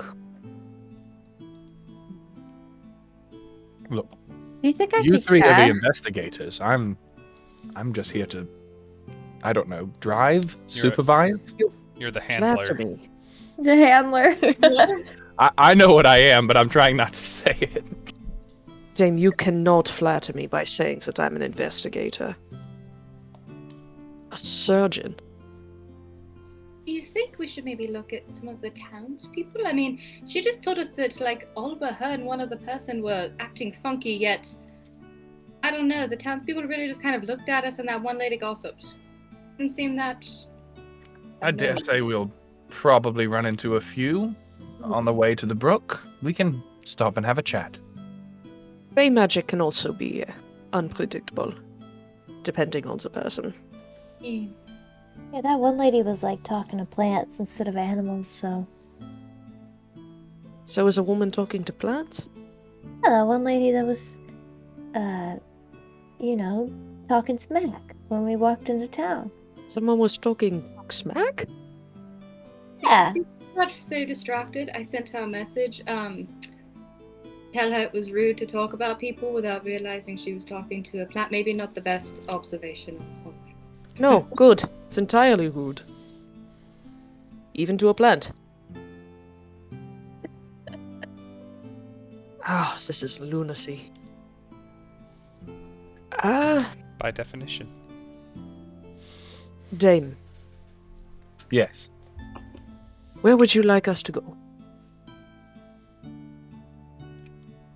Let's have a talk with some townspeople. Make our way to the brook. All right. It seems the meadery seems, I don't know if suspect is the right word. They've circumvented this problem somehow, but she did say that they were all elves, so even if they get their water from the stream, then they may be resistant to it. Mhm. And if Humphreys really does drink nothing but alcohol, that's certainly a convenient way to go about this. It's not impossible. Do you think that the elves of the meadery perhaps instigated this problem? Is that what you meant to say? Not necessarily, but it is curious that he's the only one who has apparently been out in the open enough for Our Lady to see him, and sees it. He hasn't changed at all. If I was going to take control of the town, this would be a very effective way to do it, but I probably would have made my move by now. So, this doesn't seem well planned. That and That's- that, like, It's a Feywild for you. you know, they got a whole bunch of elves and stuff up in there, so like maybe they have an input of what's going on since they aren't affected by it. Would you like to pay them a visit, Druna? Maybe. I mean, I don't want to step on nobody's toes, but like, if you want to do it, then I'll do it. I'll come along. We don't have to step on anybody's toes yet. We can simply approach them saying that we are curious about the situation and how they might feel about it. We don't have to point fingers on our first day. Oh, well, that's good to know. And Druna, how many different animal languages can you speak? Pretty much all of them. There's only like so many times that I can like cast it, because this town doesn't have cranberry juice, and that's like really what keeps me going. So, I mean, I guess apple juice will suffice. It depends on the apples though, because if it's like the green apple, it doesn't really work that well, but if it's like a Fiji apple, it works better. So, We will Anyhow. do our best to find some for you. okay, thank you. But, again, and he'll put a little hand on her shoulder. Good job. Yeah. Very clever. I keep forgetting the doctor's like shorter than even Luka. Yeah, drow men are tiny, and he's like over 250 years old. Drew No, Stewart he's and the Napoleon he's a- complex with two scimitars. He is a He's like pure, decrepit. old classic drow. This man is so small. And as he's got his hand on my shoulder, like a bug crawls onto his hand.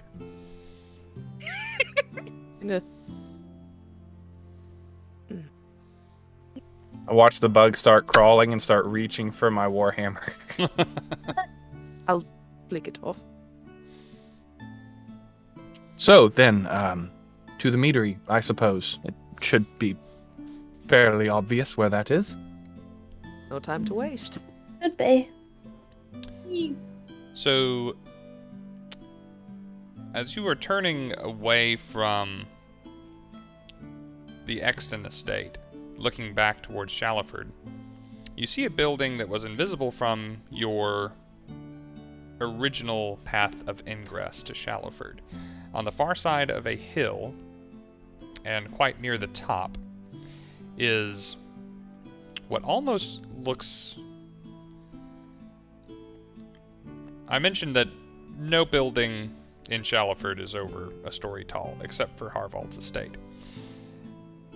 Whatever this building is practically a complex. It is a massive, sprawling structure. Single story, but a complete rectangular box of a building. And you are up high enough on your own hill to see that there is a space on the interior of the building, like a courtyard, but is all made from this dark brown wood, and even from this distance, you think you see a sign on the front, where this very ill-trodden, like, footpath leads up from the rest of the town. And there is a sign with a... From here, you can't make out the words, but you can plainly see a rainbow on the front. I like rainbows. Should we maybe go have a quick look at that? Yes, I think we should. All right. You guys begin making your way that way. I'll make this call for you. You elect to leave the cart behind when you approach that footpath because it is not... It looks like there's not a lot of coming and going from this place, and the cart might struggle. And your nag is not the stalwart stallion that could drag this thing up this hill. But anyway, you begin to make your way, and you approach this brown, mirthless building that's overlooking the idyllic town, as though disapproving of its gaiety. Though it is in good repair, it is a terribly dreary structure, to the point that its dreariness is almost tangible and clashes so strongly with an extremely colorful sign above the door, which depicts a stone well beneath a brilliant rainbow. The words, "Wishing Well Meadery," are painted in curling golden letters above wooden double doors. Does it look like kind of like old, or like does it look like anybody's been there recently? Yeah, it's in good repair. It's being taken care of. It's just incredibly drab. Can I investigate the area around us, looking for anything that seems like besides this weird sign? Anything that looks what besides the sign? Just kind of like out of place, generally, like within this courtyard and all that kind of stuff. Sure. You're not in the courtyard quite yet. You're outside of the building, but go ahead and throw me an investigation check. Double digits. Oh, that is a natural 19 plus 6. Okay. So, Nice. while this is certainly lost Atta on boy.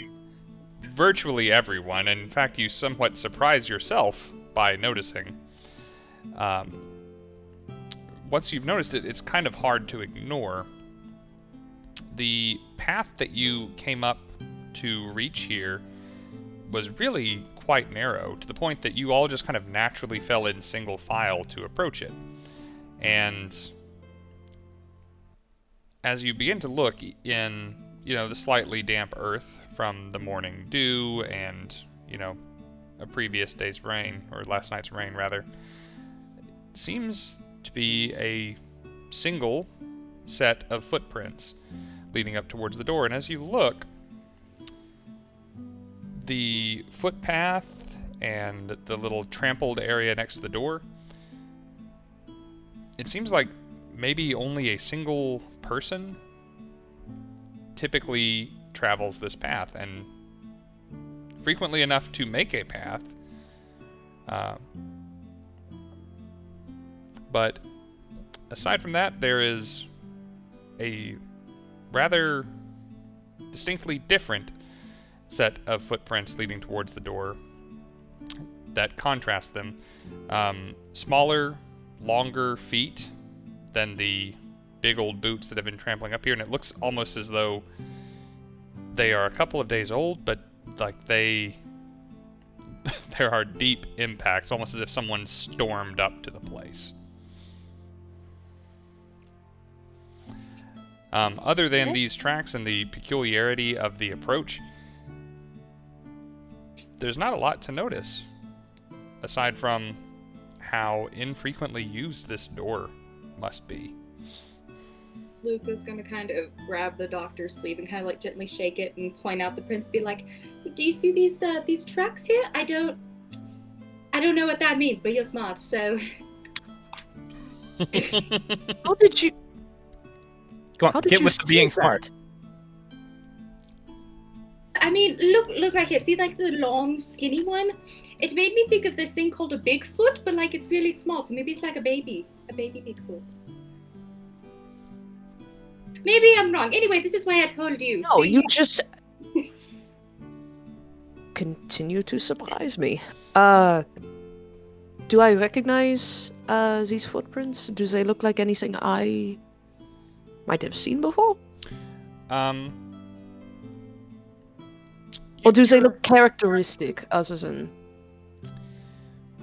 the shape? You think you'd probably recognize the boots if you saw them, I'll put it that way, but you haven't seen them, or they don't have any terrible distinguishing features. Huh. Well, I mean, it's something to go on, Luka. But I don't know, these are just footprints. They go up to that door over there, or at least the one set does. They both do, though, right? Mm-hmm. Yeah. Well, they both go right up to that door. And one of them looks a little bit older than the other, and the other one seems to be here quite a lot. Should we go knock on the door? Should we try to sneak? What does everybody feel? I think it could do us well to add to this set of footprints. I'm not sure. Best approach is the direct one. And I walk up to the door and just bang twice on it. There is a considerable wait, maybe 40 seconds or so. Yeah, I go in after 2. Okay. You enter into a rather large tap room. You're immediately greeted with the pleasant aromas of fruit and honey. Mead. A large, tidy drinking hall stretches to your right and left.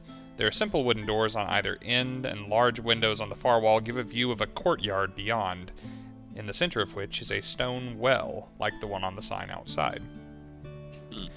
The hall is eerily quiet and almost empty, the only sound being the echoing ring of your ferocious knock. There are 2 customers in the room, and they sit on opposite ends of the room from one another. One an aging human man with a pot belly, the other a pretty half-elf woman with a stern look. Both have several empty bottles of mead on the tables before them, and a middle-aged half-elf hustles briskly between them with fresh drinks, a rather blasé expression on his bearded face. He approaches you and, with a couple of empties in his hand, it says, Don't normally get people knocking on the door. Hello, though. Welcome to the Wishing Well Meadery. My name is Written Brewer, and I am the barman here. Can I get you some mead? Yes, thank you. We shall have exactly 1 glass of mead for, I point at Luka, that one. He'll know what to do with it. And, it's like, maybe a chance to speak with your other patrons. Luka looks like he was about to say something. Yeah. Luka's gonna well, actually no, I'm gonna cast a message so that I can another little piece of copper comes out and it's kind of whispering into himself are you wanting me to identify on the mead? If so, do you have a pearl worth 100 gold? Well, that's not that doesn't consumed, right? consume it, so you get to hang on to that sucker. Oh, I thought I forget what consumes and what doesn't. Never mind. I still have I it. don't think it I would does. say, do you want you to do that? I would say, I'm checking. yes, a mead would be lovely. Thank you. There's normally when it does give a spell a gold cost, it does consume it. Yeah. Oh gosh, I hit the wrong button. Stop it. Pulling for me, roll 20. Ooh, that's a good athletics check. You know what? I'm going to say that because it's no fun to not be able to cast your spells in our little adventure here, that you have more. Okay. Never mind. Carl, Phoebe had a whole bag of them. Carl Exton is literally very invested in the success of your venture. Why don't we put a number on it, though? Let's say he sent you with 5. You have used 1. Roll that down. Yeah, so we got 4 left, about to have 3. And he would love it if those would come back, by the way. I mean, he would. But if you need them, you can use them. It's fine. But bring them back. For the record, I'm reading that it's not consumed unless it states otherwise, if that helps. Let me... It's not exactly, the Wizards of the Coast website. Reddit, but... it's... The ancient texts. I'll let the DM make the call there, because yeah. I'm sorry. That is correct. So if it is a listed gold cost, you must have exactly the component, but it is not consumed unless it says it is consumed. That's the my friend the Wild Turkey helping me DM right now. So apologies for forgetting that. He sent you with 1. You have it. It's not consumed. Bring it back, please. Don't lose it. There we go. So, y'all have that conversation to find out if that is what you are meant to do, is to get this mead and then not drink it, which does not sound like a fun time, but y'all do y'all. But written in response to Dame says,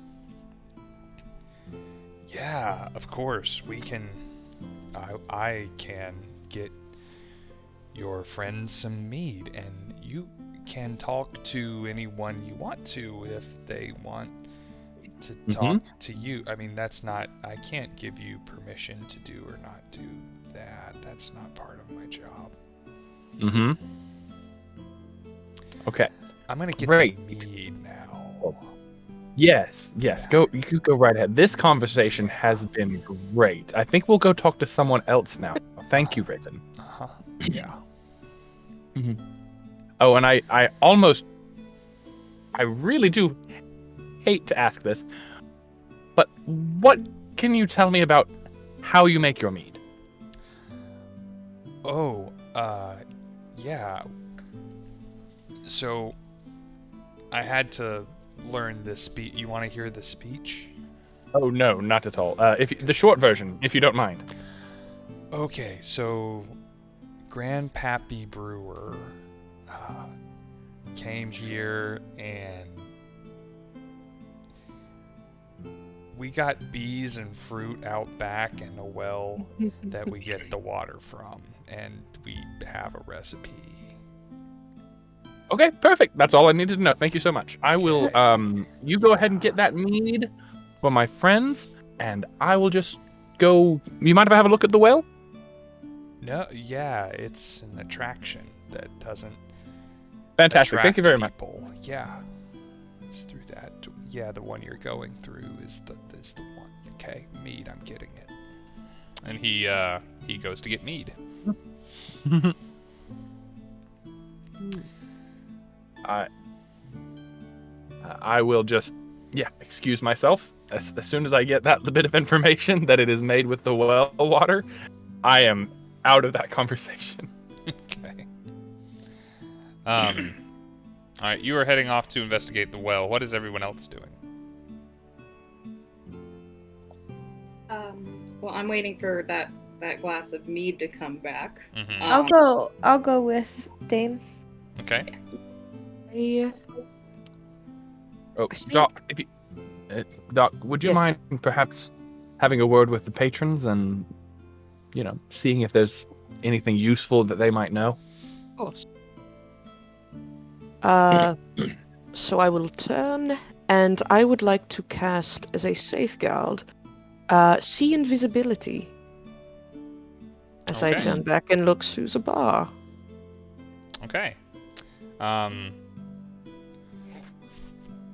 see invisibility, verbal, somatic, material. I'll see a pinch of talc and a small sprinkling of powdered silver. Okay, so only material?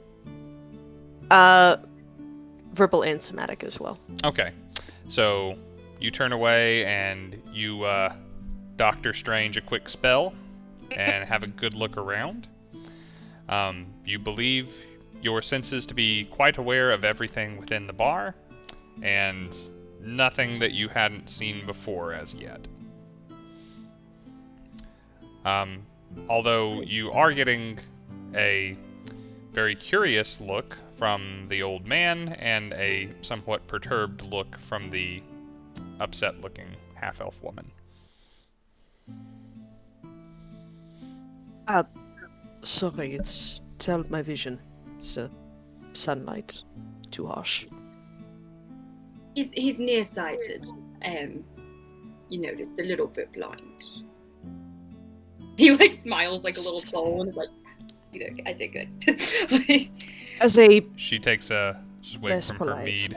explanation, I don't suppose you get many dark elves in this part, so apologies. And he'll sit down like a seat or two apart from her, but he'll just kind of sit and take a beat. Okay. She kind of looks you up and down and like takes a quick scoot in the other direction, just to put a little distance between you. And says, "Nope.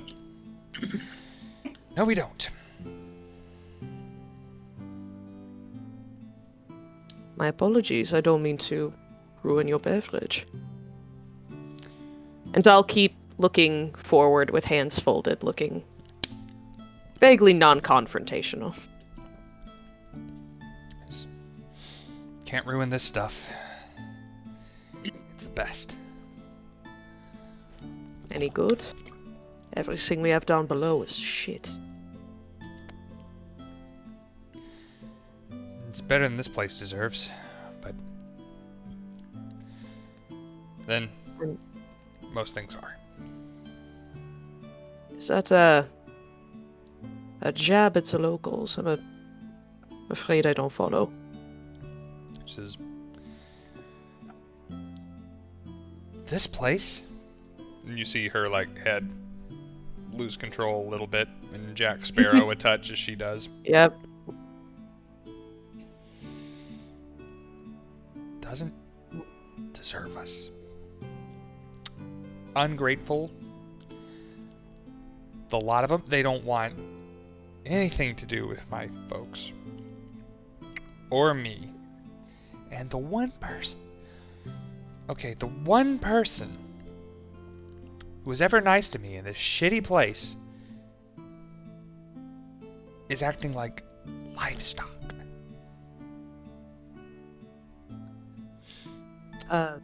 So yeah, fuck this place. It's that he'll kind of turn and actually face us this time. I'm sorry, what do you mean?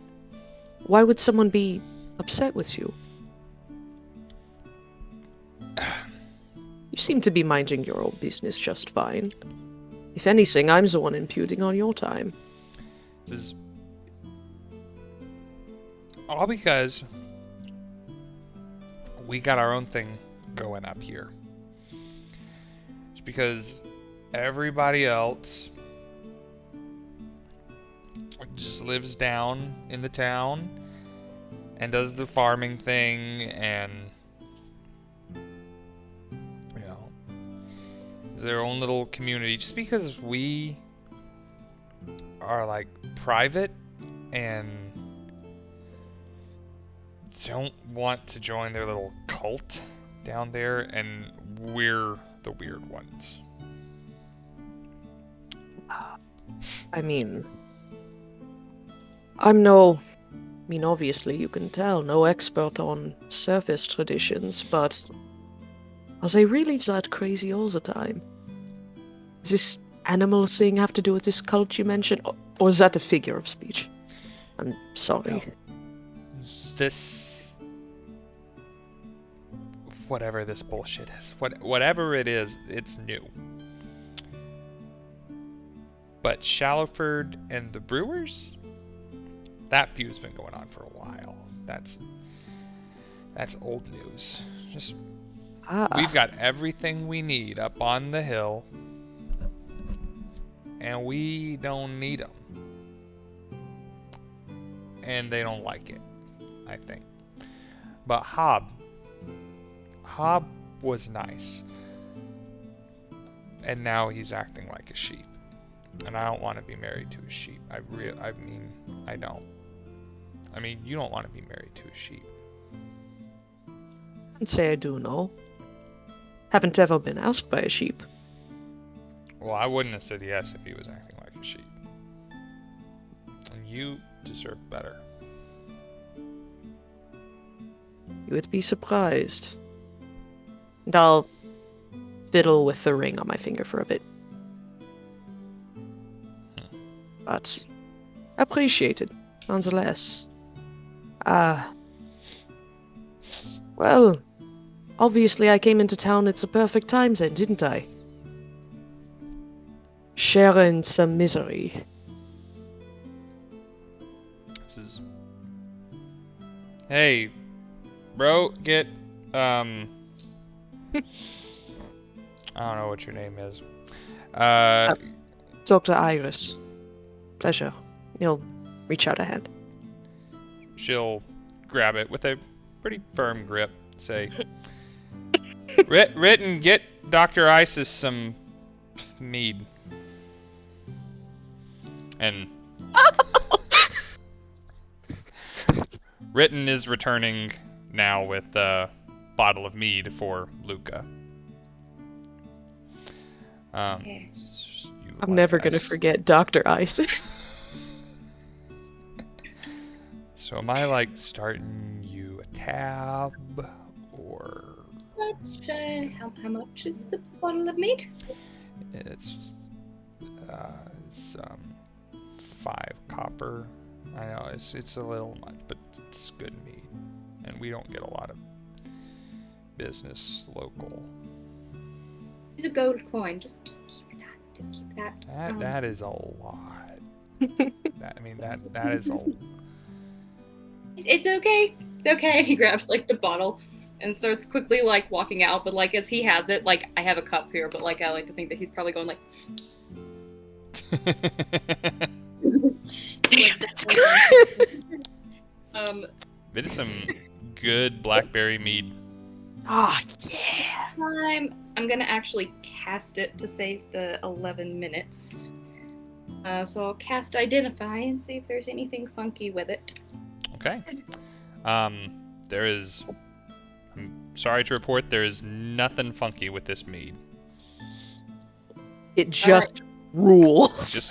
It's quality beverage. Yeah. Quality He takes the bottle and mead. is, like definitely knowing it's okay now is like drinking more of it, and like by the time he makes it outside to the other two, there's like probably half the bottle gone. Yeah, like half the bottle gone, and he's like, the meat's fine. It's very tasty. It's good. And he like sits it down, and he's not like tipsy yet. It's only been like, but he just like took back a lot in a short period of time, and he's like 5 feet tall. So He's in the euphoria of it. yeah. And like he kind of like sits it down, and like it kind of topples a little bit. He's like, I have an idea. I'm not going to be able to see or hear. Dave, come here, please. Can you just hold me while I do this? And I would like to try to see through my familiar to like sneak around, completely forgetting about that. Completely forgetting in this like slightly tipsy state to take Phoebe's bell off. I'm gonna try to see through my familiar. Yeah, you are. Try to sneak back in and try to like see if there's anything funky going on, even though I don't really get that vibe. Have you have you Luka. asked me to do this before, or do you just like swoon and fall over? The trust fall treatment. Yeah. No, it's like he expects, given the nature of you, like he expects like it's gonna be okay. So it's very much like when they say like, do a trust fall, but like starts falling forward instead. No, I'll just like reach over and catch him. I don't want him to like fall and hurt himself or anything like that. Yeah. Gotta Like he's not protect my like peeps. to do the see through you familiar. You're not like incapacitated. You just can't see or hear because you're getting that from your familiar. So he's just falling because he can't. Yeah, it's very much a delay. Dame doesn't So know this. actually getting extra. We're never telling her. I must be carried when I do this. That is so good. Oh, blood sugar, huh? Should I roll a deception to see if that Yeah, works? it's a curse. Oh my god, that's excellent. By the way, This little the dumbass, I love him. Dame, your trip out to the well outside revealed little more than a plaque, saying when Grandpappy Brewer established this place and dug this well himself. I'll look over at Druna and just say, I don't really know what I was expecting. It really didn't matter. I was just getting really tired of that conversation.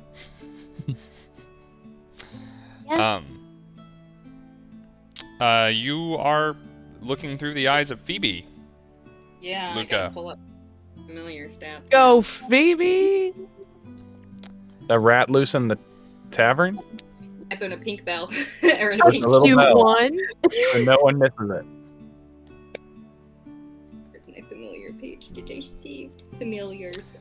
The only thing I don't like about the rat stats is owning rats. They're like way too smart. For this intelligent stat. That's okay. Damn, call him out. So wait, are you saying 5e does not have them smart enough, or 5e has them too smart? Their intelligence is it's a 2. It's a -4, and like my little gremlins get into everything I don't want them to because they're just too smart and figure out how to do it anyway. Come on, wizards. Let's see if I'm Do trying you to do you stealth- even rat wizards? I'm Apparently trying to not. stealth with her. It would be dexterity, right? Yes. Okay, then I guess yeah. She's trying to like, like before he actually got into this, he probably like picked her up and like was like, Phoebe, darling, you're much better at sneaking than I am. Those just tiny little feet. They're just so good at sneaking around. Just go right in there and see if there's anything unusual, And he sits her down like gently and like gives her like a pat that's like a little off center. Like he thinks he's patting her between the ears, but it's more like on the side of the face. And then that's when he does his and is like going out. So I guess I'm gonna have to roll a stealth check for a rat. All right. I Where are cast you? anemia. Where are you Pass attempting to go as this rat? I want to kind of like try to sneak back into the brewery and see, kind of just sneak away from the main area, like see if I can find anything that seems as her funky. Like obviously she can't identify things, but like I just want to see some of like that's not the main part, of the brewery. Okay. Yeah. So you have no trouble in the tap room because Ritten and the other customers see your critter and know that it's yours and figure it's fine. You find a little hole to crawl through on one of the extremities of the room, and from that point on, you're following your nose, you're going for the smell of booze. From that point on, stealth may be required, so go ahead and give me a roll. Okay, this is a straight roll because rats have a 0 to their dexterity. Really? Okay. No, which is also shocking because like one of my little gremlins literally They're like nice. They can climb anything. It's like Here, I'll soaring give you through the this air like a entirely fucking immersive magical world with 9 schools of magic, but I don't know how a rat works. Wizards! It was a good roll, but it landed slightly cocked. It was a 16, so I'm gonna re-roll it. 'cause I Act. feel bad that it was slightly cocked. Fortune. It was a 7 that time. Yeah! You had inspiration or no? I do have. I can Phoebe. Inspire Phoebe! I'm gonna use. That's a nice Misty Mountain dice, but I'm gonna use the giant dice for a tiny animal. There you Okay. go. It's about the energy. It's a 7. That was a 4. Okay, so Yeah! alright, so you do succeed in making it into, not the tap room, but into the works, where the vats are, and there's barrels, and there's bottles being blown, and there's a surprisingly small number of people here at the moment. And they seem to be working pretty diligently to make things happen back here. That said, you are a bright white critter coming into their dingy little meadery, and you are clocked pretty quickly by people who do not clock the fact that you are wearing a bell and maybe somebody's pet, but rather a rodent where a rodent shouldn't be. And you are immediately chased around with a broomstick. I would like you to just roll a d20 for me and tell me what you get. Oh boy. Here we go. Oh, it's so hard to see the reflection. 18. 18? Okay. You are not really in charge of where you are getting shepherded right now. You are just trying to avoid losing your single hit point to broom. You are woefully run in the opposite direction of safety. And you piloting Phoebe around while she's being chased by these enormous half-elves is terrifying. And you do your best to navigate her to safety. They do not manage to swat you, but you wind up kind of in between a couple of walls, between the production room and some side little alley. And by some amount of sheer dumb luck, it seems like you have accidentally come up against some... like, there's a hidden compartment in the wall that is probably hidden from the outside, but glaringly obvious from within the wall as a rat. And there is something in this wall. You can't get into it because you're on the, you're not on the getting into it side, but you know that there is a secret in this wall.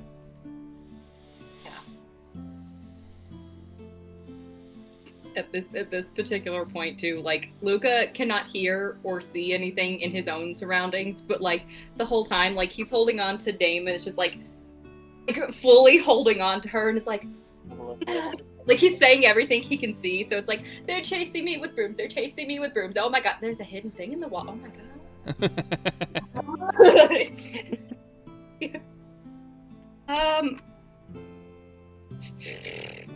What is Phoebe doing now? Oh my god.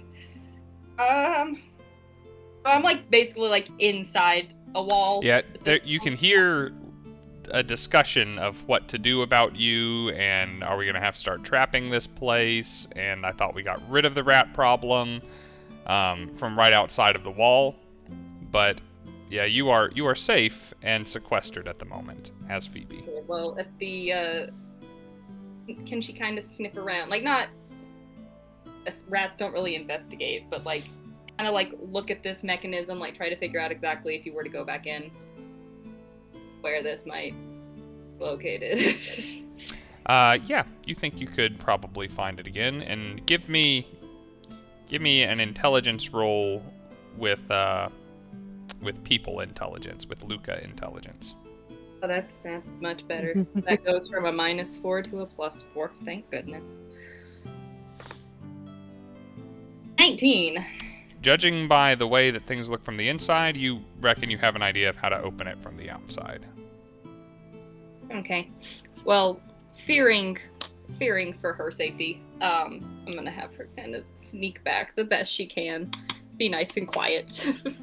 Oh, okay. Yep. You give it a minute and wait for them to wander away, and then make another stealth check.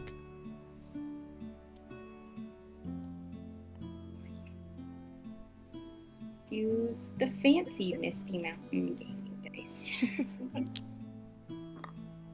Thank you, fancy. Oh wait, I'm about to shoot myself in the foot, but I didn't take her bell off. Should I be rolling this at disadvantage? Nah, it's fine. Okay. Okay, then that was a 15. You rolled the Misty Mountain Gaming dice and got a good roll. We're not going to make that go away. That's bad for branding. Nice. Oh, Nah, God. you Guys. Misty Mountain Gaming. you Disadvantage away. you with your people Hard intelligence swipe. decide to do this as best as you can, and you negotiate that ribbon up around your face, and you bite onto the bell and just kind of muffle it as best you can. Just shoves into her little mouth. Just Yep.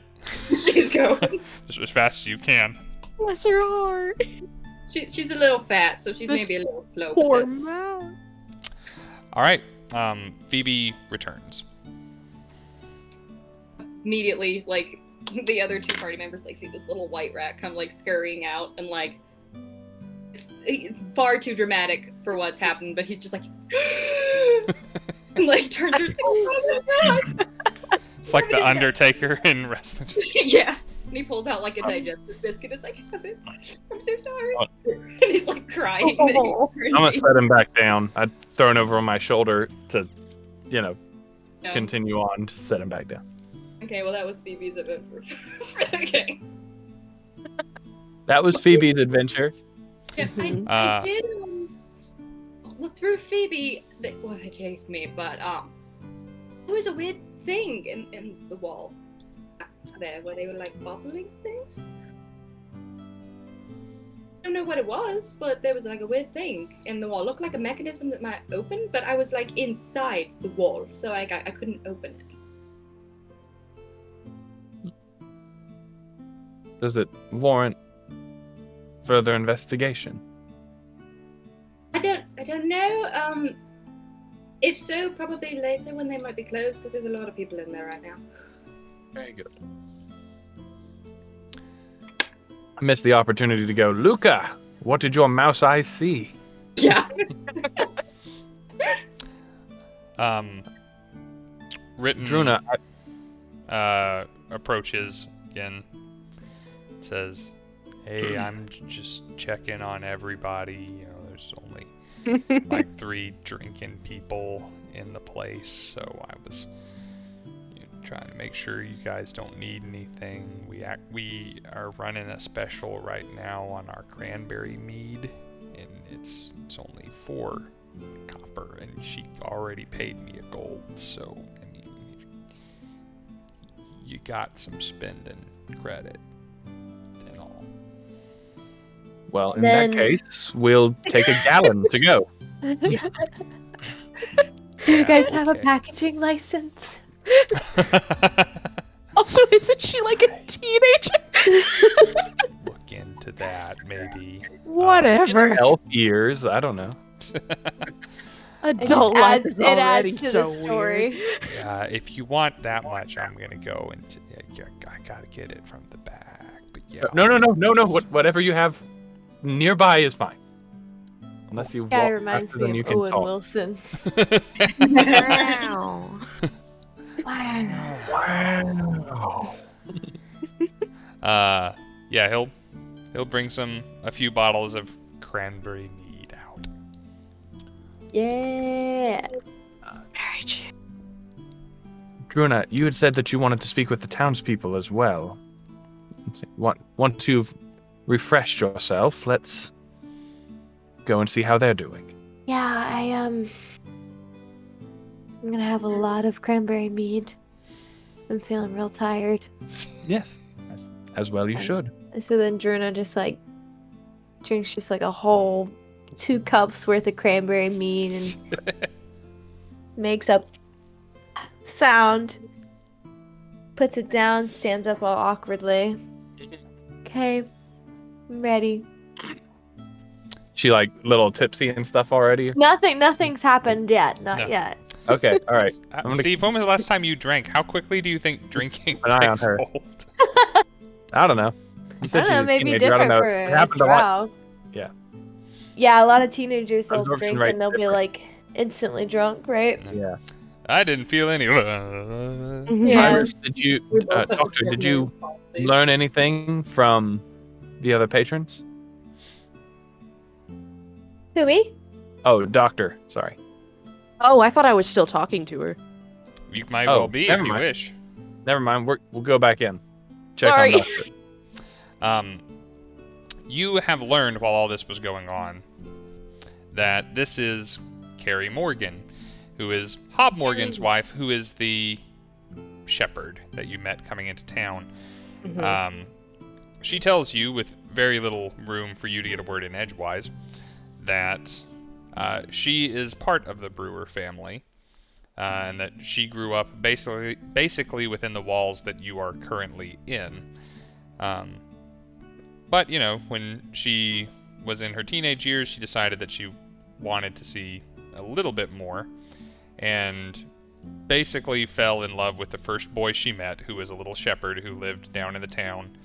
And after a pretty quick little whirlwind romance of, you know, two people who didn't know much better, they were married, which did not sit well with the people of Shallowford, at least from her side of the story, because she was one of them brewers, and the Morgan farm was somewhat ostracized from the rest of Shallowford society.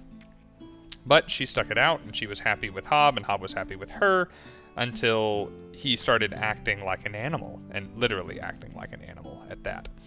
At which point she decided it was best for her to move back in with the family, at least for the time being. So she is up here with no job and little better to do than to drink her family's mead.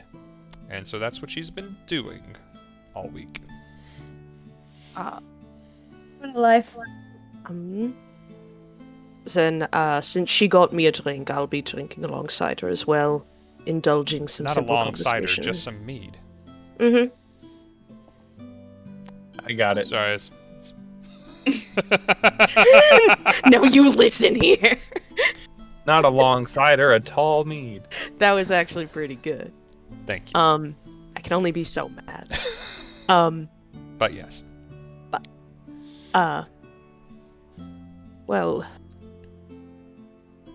as luck would have it, you know, I'm a physician, trying my best to exercise skill here and there. Maybe, with any luck, I may help you along the way. I I mean, if it's fine for a complete stranger to say. no, hey, if you, I don't know who you are or what you're doing here, but at this point, you know, I'll take whatever help we can get. Because this is some, it's weird. They don't, nobody told me what to do when your husband starts acting like a sheep. Where's the book on that, you know? Well, hardly any rule books when it comes to a marriage of any kind, so... I think you're probably doing just fine. It's unfortunate, your situation, so you have my sympathy. Thanks, Doc. You're allowed to call me Iris, as well. Right. Iris. Like, you know, it's a flower. Yeah. Thank you, Iris. Well, this conversation's been lovely. Thank you for at least entertaining an older man for a little while. And letting me ramble. But I think I saw a friend of mine's pet get loose, so might have to go bring that back in. Yep.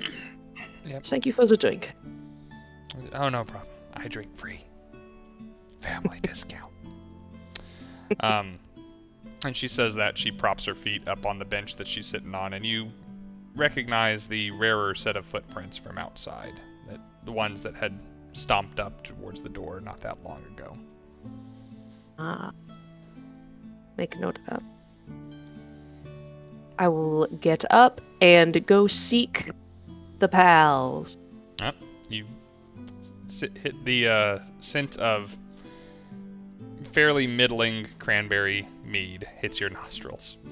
And it is from some empty cups and Druna's breath. Are you allowed to drink, Druna? Maybe. I don't know. I've never drank before. I'm having a lot of fun. I don't know. Are you guys having fun? There's like a kind I'll of take a maybe. bad sounding, yeah, I'm having fun from like the other side of the well. So that reminds me, Luka, did I see Phoebe go across the floor? Yeah, that was Phoebe. She went on a little adventure. She saw something very nice, but she also almost got killed by a broom. Sounds fair. And So- it like drinks the bottle again. It's What? Oh no. You just does that too. That's good roleplay right there. solid. To the bit. I look at Iris, I'm just like, look, like up here, the drinking age is usually around 18, and they're well over 18. It's fine. Human ages. And, but you said you saw something as Phoebe. What did you find? Before I tell you mine. Well, she had to run into a wall, like hide in between like the drywall, like the frame Yes. of the wall. But there was like a mechanism in there that looked like it might open from one of the sides. So I don't really know. Maybe it was a delivery door or something secret. I don't really know. But there was a lot of people in there, and like he starts like doing like the drunk hiccups. He's had most of this bottle probably at this point. I should probably at some point start rolling constitution saves on this poor child. Well, you don't hide something for no reason, so we should probably look into that when we get a chance. Anything about the well, Dame Druna? It's I was just there. I was just along for the ride. Good. doesn't seem to be Dame? anything special, just perhaps sentimental. All right. The slow bartender did mention that it's been in the family for generations and that all the water for the mead is provided exclusively by means of the well. So I think we can safely rule it out and anyone who drinks from it. Hmm. Just an additional advantage other than their own natural defenses against charms that the elves who live here enjoy. So, well, apparently, that woman in there is our sheep's wife. And You know, her accent sounded Fortunate. familiar. Yes. Deirdre did mention that she went back to be with her family. I just She assumed did. it was further for some reason. well, as it turns out, we've got a bit of a feud going between some families. It seems these people, the brewers, Carrie was her name. She was a brewer once before. And apparently, these brewers and this entire town, really, don't quite get along. I'm not sure where exactly this feud started, but it's a lead.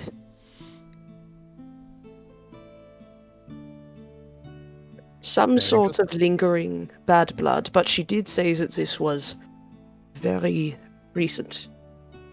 And by the sound of it, she didn't have any more knowledge than we do.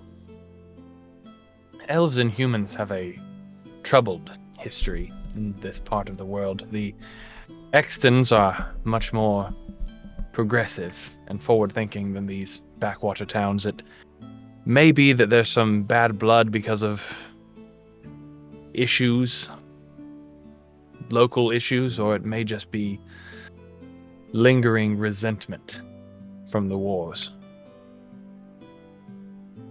politics and all. Politics. Well, it may do to look into that a little more. Should we wait to have a look around here? Till things are a little bit... I look around at the two customers and say, a little slower. I don't know. Luka, Druna. How up do you feel to coming in after hours? He's got the bottle now, and it's just like, leave it to me. I sigh, I'm like, I see your point, Doctor. And I reach out and I boop you on the nose and use lay on hands to remove one poison or disease that is affecting you, such as alcohol. Is the Hey! Instant everybody sobriety. just have in their life. That's all. I've only used sobriety or lay on hands to pick people up from dead or to cure their alcoholism. Yeah. Wouldn't we all? Like, I've played 3 paladins. That's all it gets used for. Yeah, like Equally he's there now. useful. Like he's like very dazed at this point. Is probably like sitting on the ground, like in like probably like like dirty grass, and is just like Bless his heart. like he's He's going through it. All better? You good? yeah. Yep. I'm afraid we need you shot for this. We can celebrate once we're done. Got a clean liver and a full bladder. I'm good. I pick up the little 6-pack that Ritten brought us, and I put it in my pack. It's like, we'll have some for the road.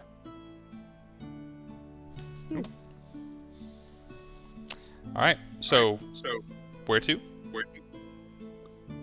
Druna had mentioned wanting to talk to some townspeople. Before we do that, though, I probably need to take a bio break. Well, we've been going for 3 hours or so. Do y'all want to? Well, go ahead and take the bio break. Do you guys want to find a stopping point fairly soon, or do you want to keep going? Well, we've really been going for 4 hours, but the first hour practically didn't count. How long? I know, like with a one shot, you can't really like pinpoint like a point you like people to try to end, but like, Mhm. no, I'm I think the earliest time zone out of everybody, so I'm okay going a little longer if others want, or we can wrap up. I am It's- trying to not yawn on camera right now. It's but 12:30 hiding it. for me, Yeah. but Maybe I mean, 10:30. I can still go for a little bit until we find like a good natural stopping point, Yeah. because I'm not like turning into a pumpkin or anything. Right. Let's- I've been. Sorry, go ahead, What about KJ. cheat? Oh, no. I was just saying I've been fighting the sleep monster because I usually wake up around 7 a.m. But. Your heart. Ew. Let's I go. can- Evan. Let's take 5 minutes, and then we're gonna come back, and I will push us towards something. Okay. It will be.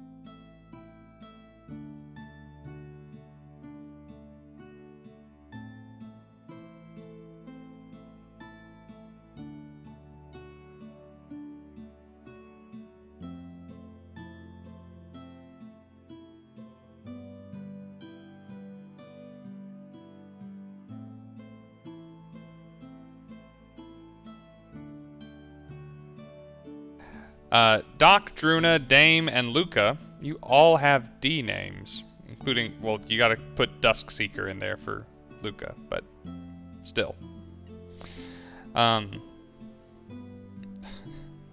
They do kind of ring together. Druna, Luka, Doc, and Dame. Yeah. It's almost like a lock, shock, and barrel situation. Kind of. Yeah. It's a pop, lock, and drop it. Pop, lock, and drop. A snap, crackle, pop. Yeah. Yeah. You all descend from the Wishing Well Meadery towards the town square of Shallowford. The crystal clear waters of the Wanderbrook still babble beneath the little white bridge, and this being now towards the middle of the day, the town square is still a bustle with this and that, in a lazy country kind of way, where there are some people out on their porches rocking, there are folks doing chores or sweeping the storefront of the general store, as well as a man leading a horse from a stable and giving it to a stable and beginning to care for it. Local cats, dogs, pets, chickens, and the like kind of roam about willy-nilly, doing this and that. And you and your cart arrive in the midst of it.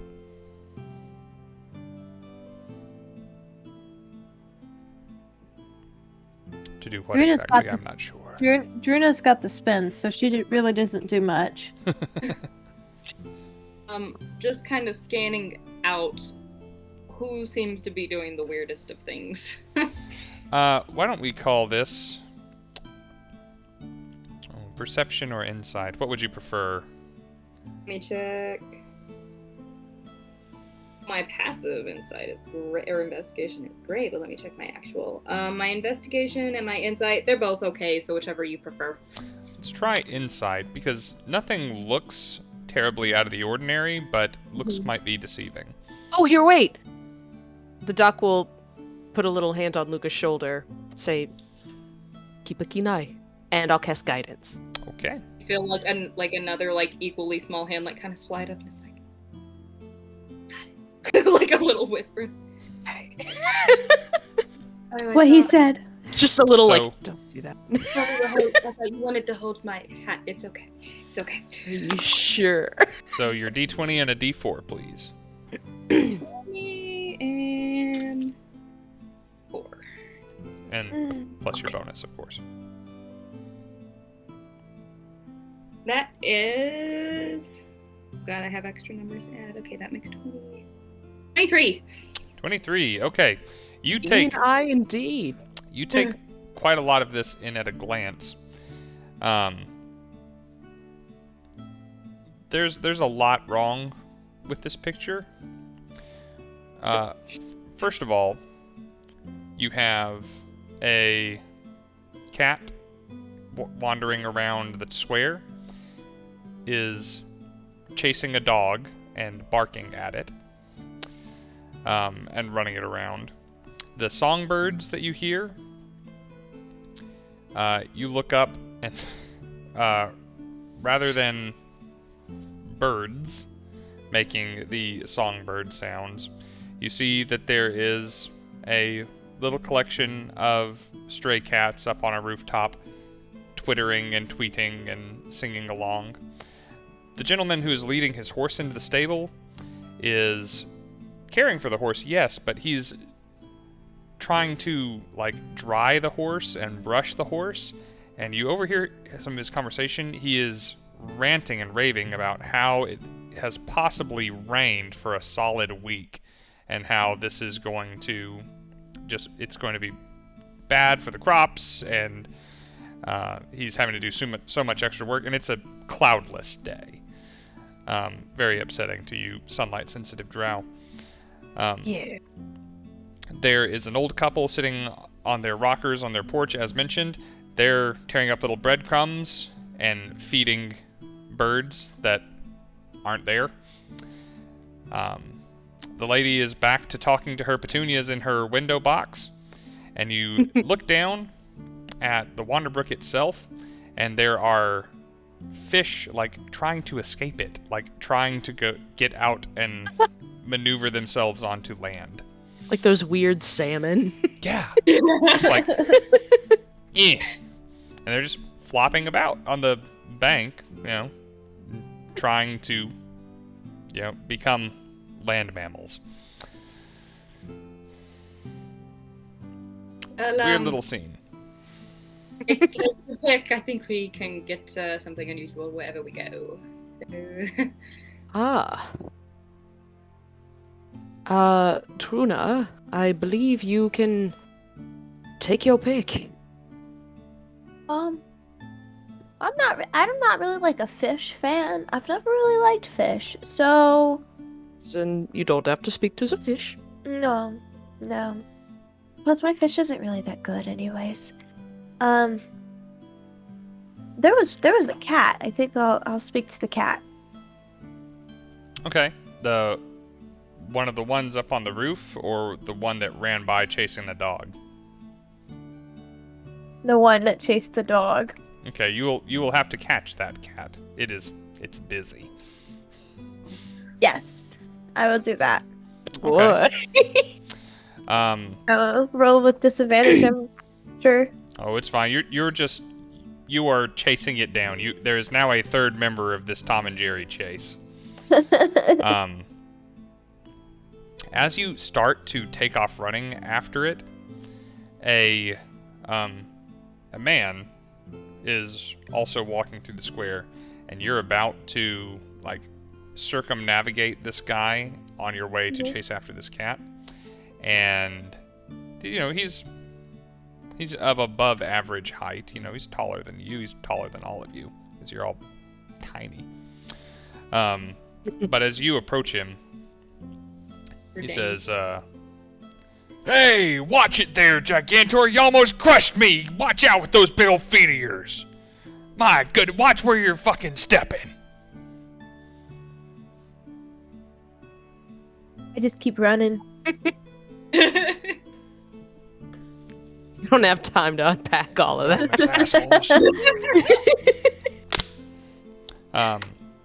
As I say, obviously that man has a lot of hate in his life, and I don't have time for it.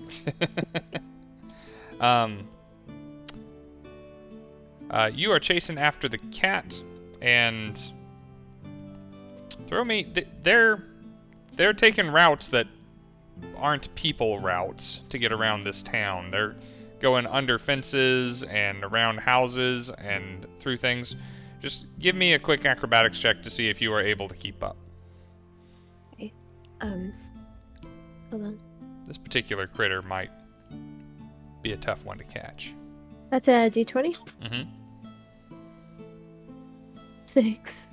Okay, add to that your acrobatics, if you have acrobatics. 6. Okay.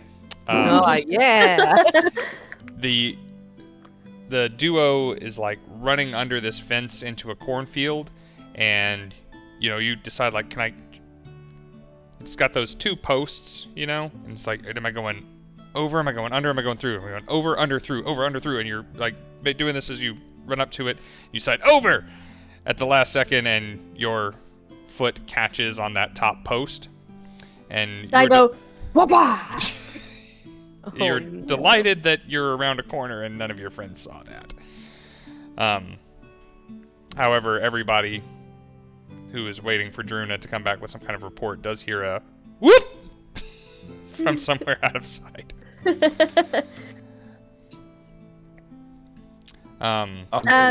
What did she pick? So Druna just I'll kind of go rush stands over and up. make sure she's okay. Yeah. Okay. She's as covered in dirt as usual.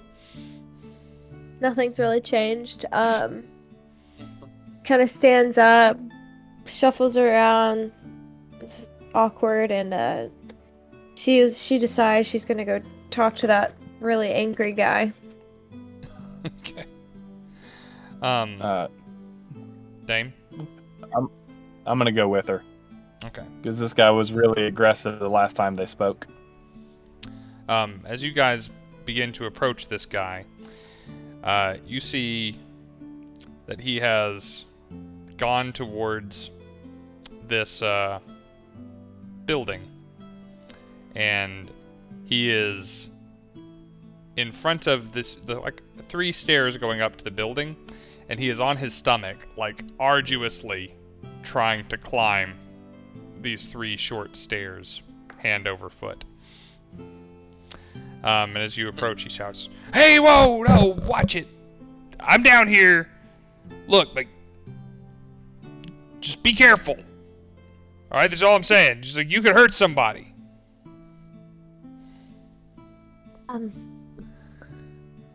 Dame, I think that maybe he thinks he's a spy.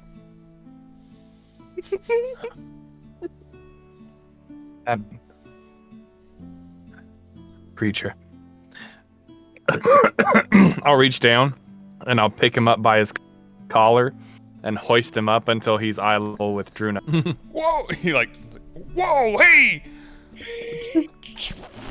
That's a long way down, man. Don't drop me. Don't drop me. I look down at his feet, which I'm sure are like Very firmly planted on the ground. Oh, don't worry. I'll take excellent care of you. We just had a few questions about this new condition in which you find yourself. Yeah, whatever you want to know. Just. Lord. So how about this? Huh? You talk, or we drop you. No, what do you want to know? Okay.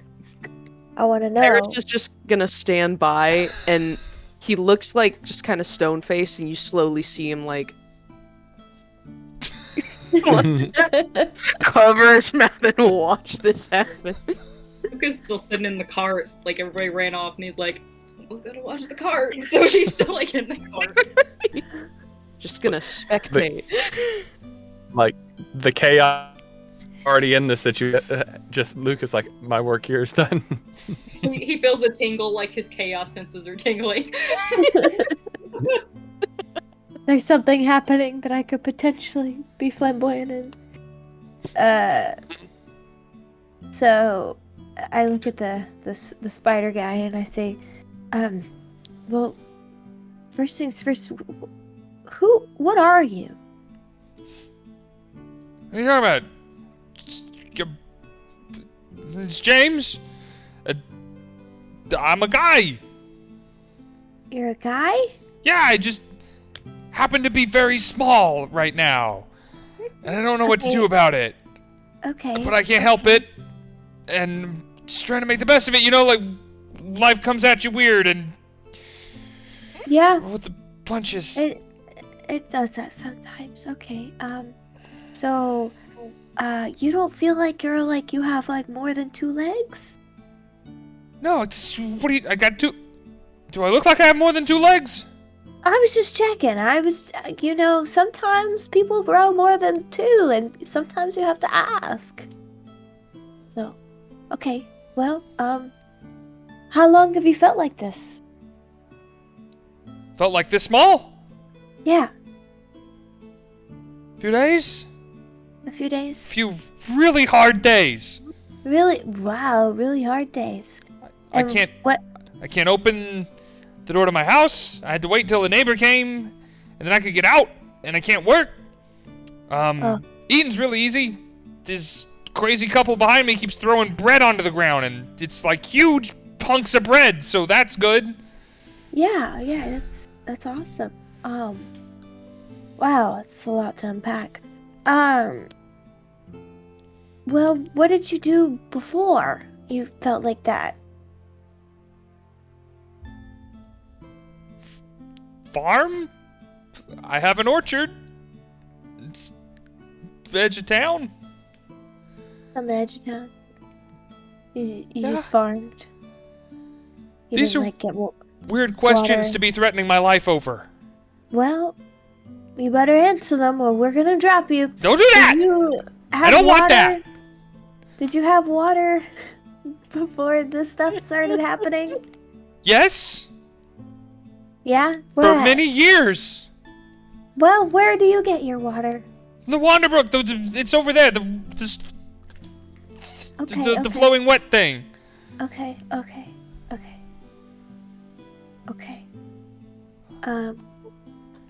Dame, I don't know what else to ask. Do you have something you want to ask?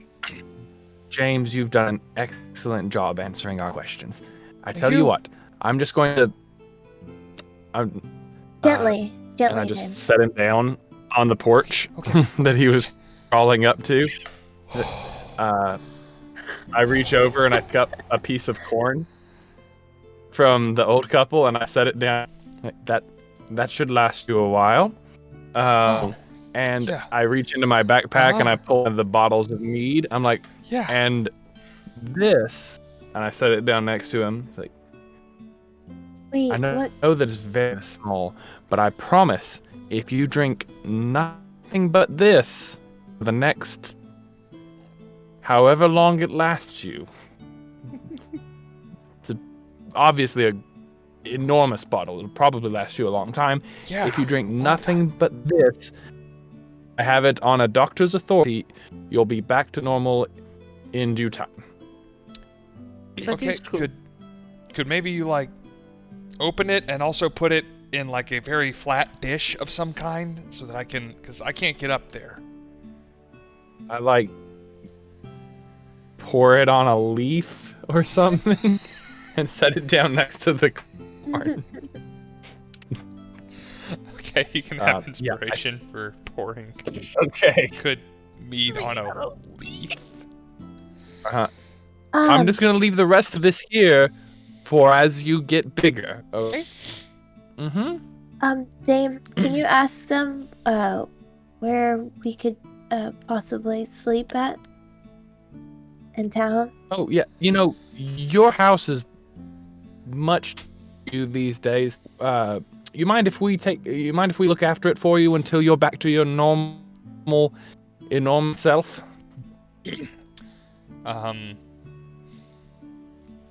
So to be clear, you're asking the guy whose life you just finished threatening if you can crash with him? I just His house is saved too his big. life. Yeah. I gave him all the things that he Oh needed. yeah. His house is too big. Yeah. It's like, And You're very obviously terrified. not He looks. capable of looking after it. Oh. Yeah. You do whatever you need to do. Just don't hurt me. Because if you said no, we would have threatened to Don't worry drop about you that now. again. Now, So go this find is my some place, and you can stay here. Great! I'm so excited about this. Thank you so much, James. And make sure to get in. Do you want me to help you inside so that you don't fall victim to any cats or alderman pretend chickens or Don't need to be or anything like that? picked up again. I got it. Okay. I got All right. Well, when we come back to town, we'll come back here and we'll check up on you. it. Or you could. Yeah. Mm-hmm. Great. Okay. This is a good arrangement. We're so glad This to have met is you, James. Really good talk, Wonderful. James. Mm-hmm. I'm so glad we didn't have to drop you. Me too. Yeah. Okay. I just turn and leave him, and I'm to talk to Druna as we walk. You can be strangely sometimes Wait, strangely what? intense. Intense. I think it's, Mhm. whenever I have cranberry juice, it just does things to me, and I think that's what it does. Mm-hmm. Especially cranberry mead. I've never had mead before. It kind of tasted bad, Yeah, honestly, it's some good stuff. Boop. And as you poop me, a little bit of dirt comes off my nose and onto your finger. So I'll be kind of leaning in the background and just. Now that was entertaining. Okay, it's definitely early to be crashing, but you have a place at least to wait if you wanted to wait, and the promise of a place to stay if you want to stay in town overnight. And here in the early afternoon, in James's house, I think is where we will call it for the first session. 'Cause we gotta get It'd dressed be up good for to the get some party. rest and head back out after dark, maybe. What was that, Jamie? It's just cracking me up. This random guy's house instead of a public place. At least we didn't have to pay anything. No. Yeah, but No. We get to pregame at the Great. spider guy's house. Threatening a 'cause I do man who not believes have money. himself to be ankle high to all of you. Very effective. Oh my god. My God, is Phoebe gonna be able Full- to lie into this for me? Full Gulliver's like- travel. I feel like oh jeez, what am I trying to say? All right. Uh, Well, we're probably going to hang out and discuss some of that, maybe. But to everyone who joined us and watched this introductory episode to the Rimehold Ritual, thank you very much for hanging out. Hope you enjoyed it. I at least had a lot of fun. And to my wonderful players, our cast and crew here, I appreciate you guys all bearing with me through the technical difficulties at the beginning and staying up a little later, some of us, to be able to hang out. Worth I'm it. taking a nap. I'm taking a nap right Right here. here. Good night. All right, well, looking forward to our next session, next episode, and until next time, farewell and Godspeed, friends and adventurers. Rain goes down. Bye. Bye. Get yourself pretty click clacks.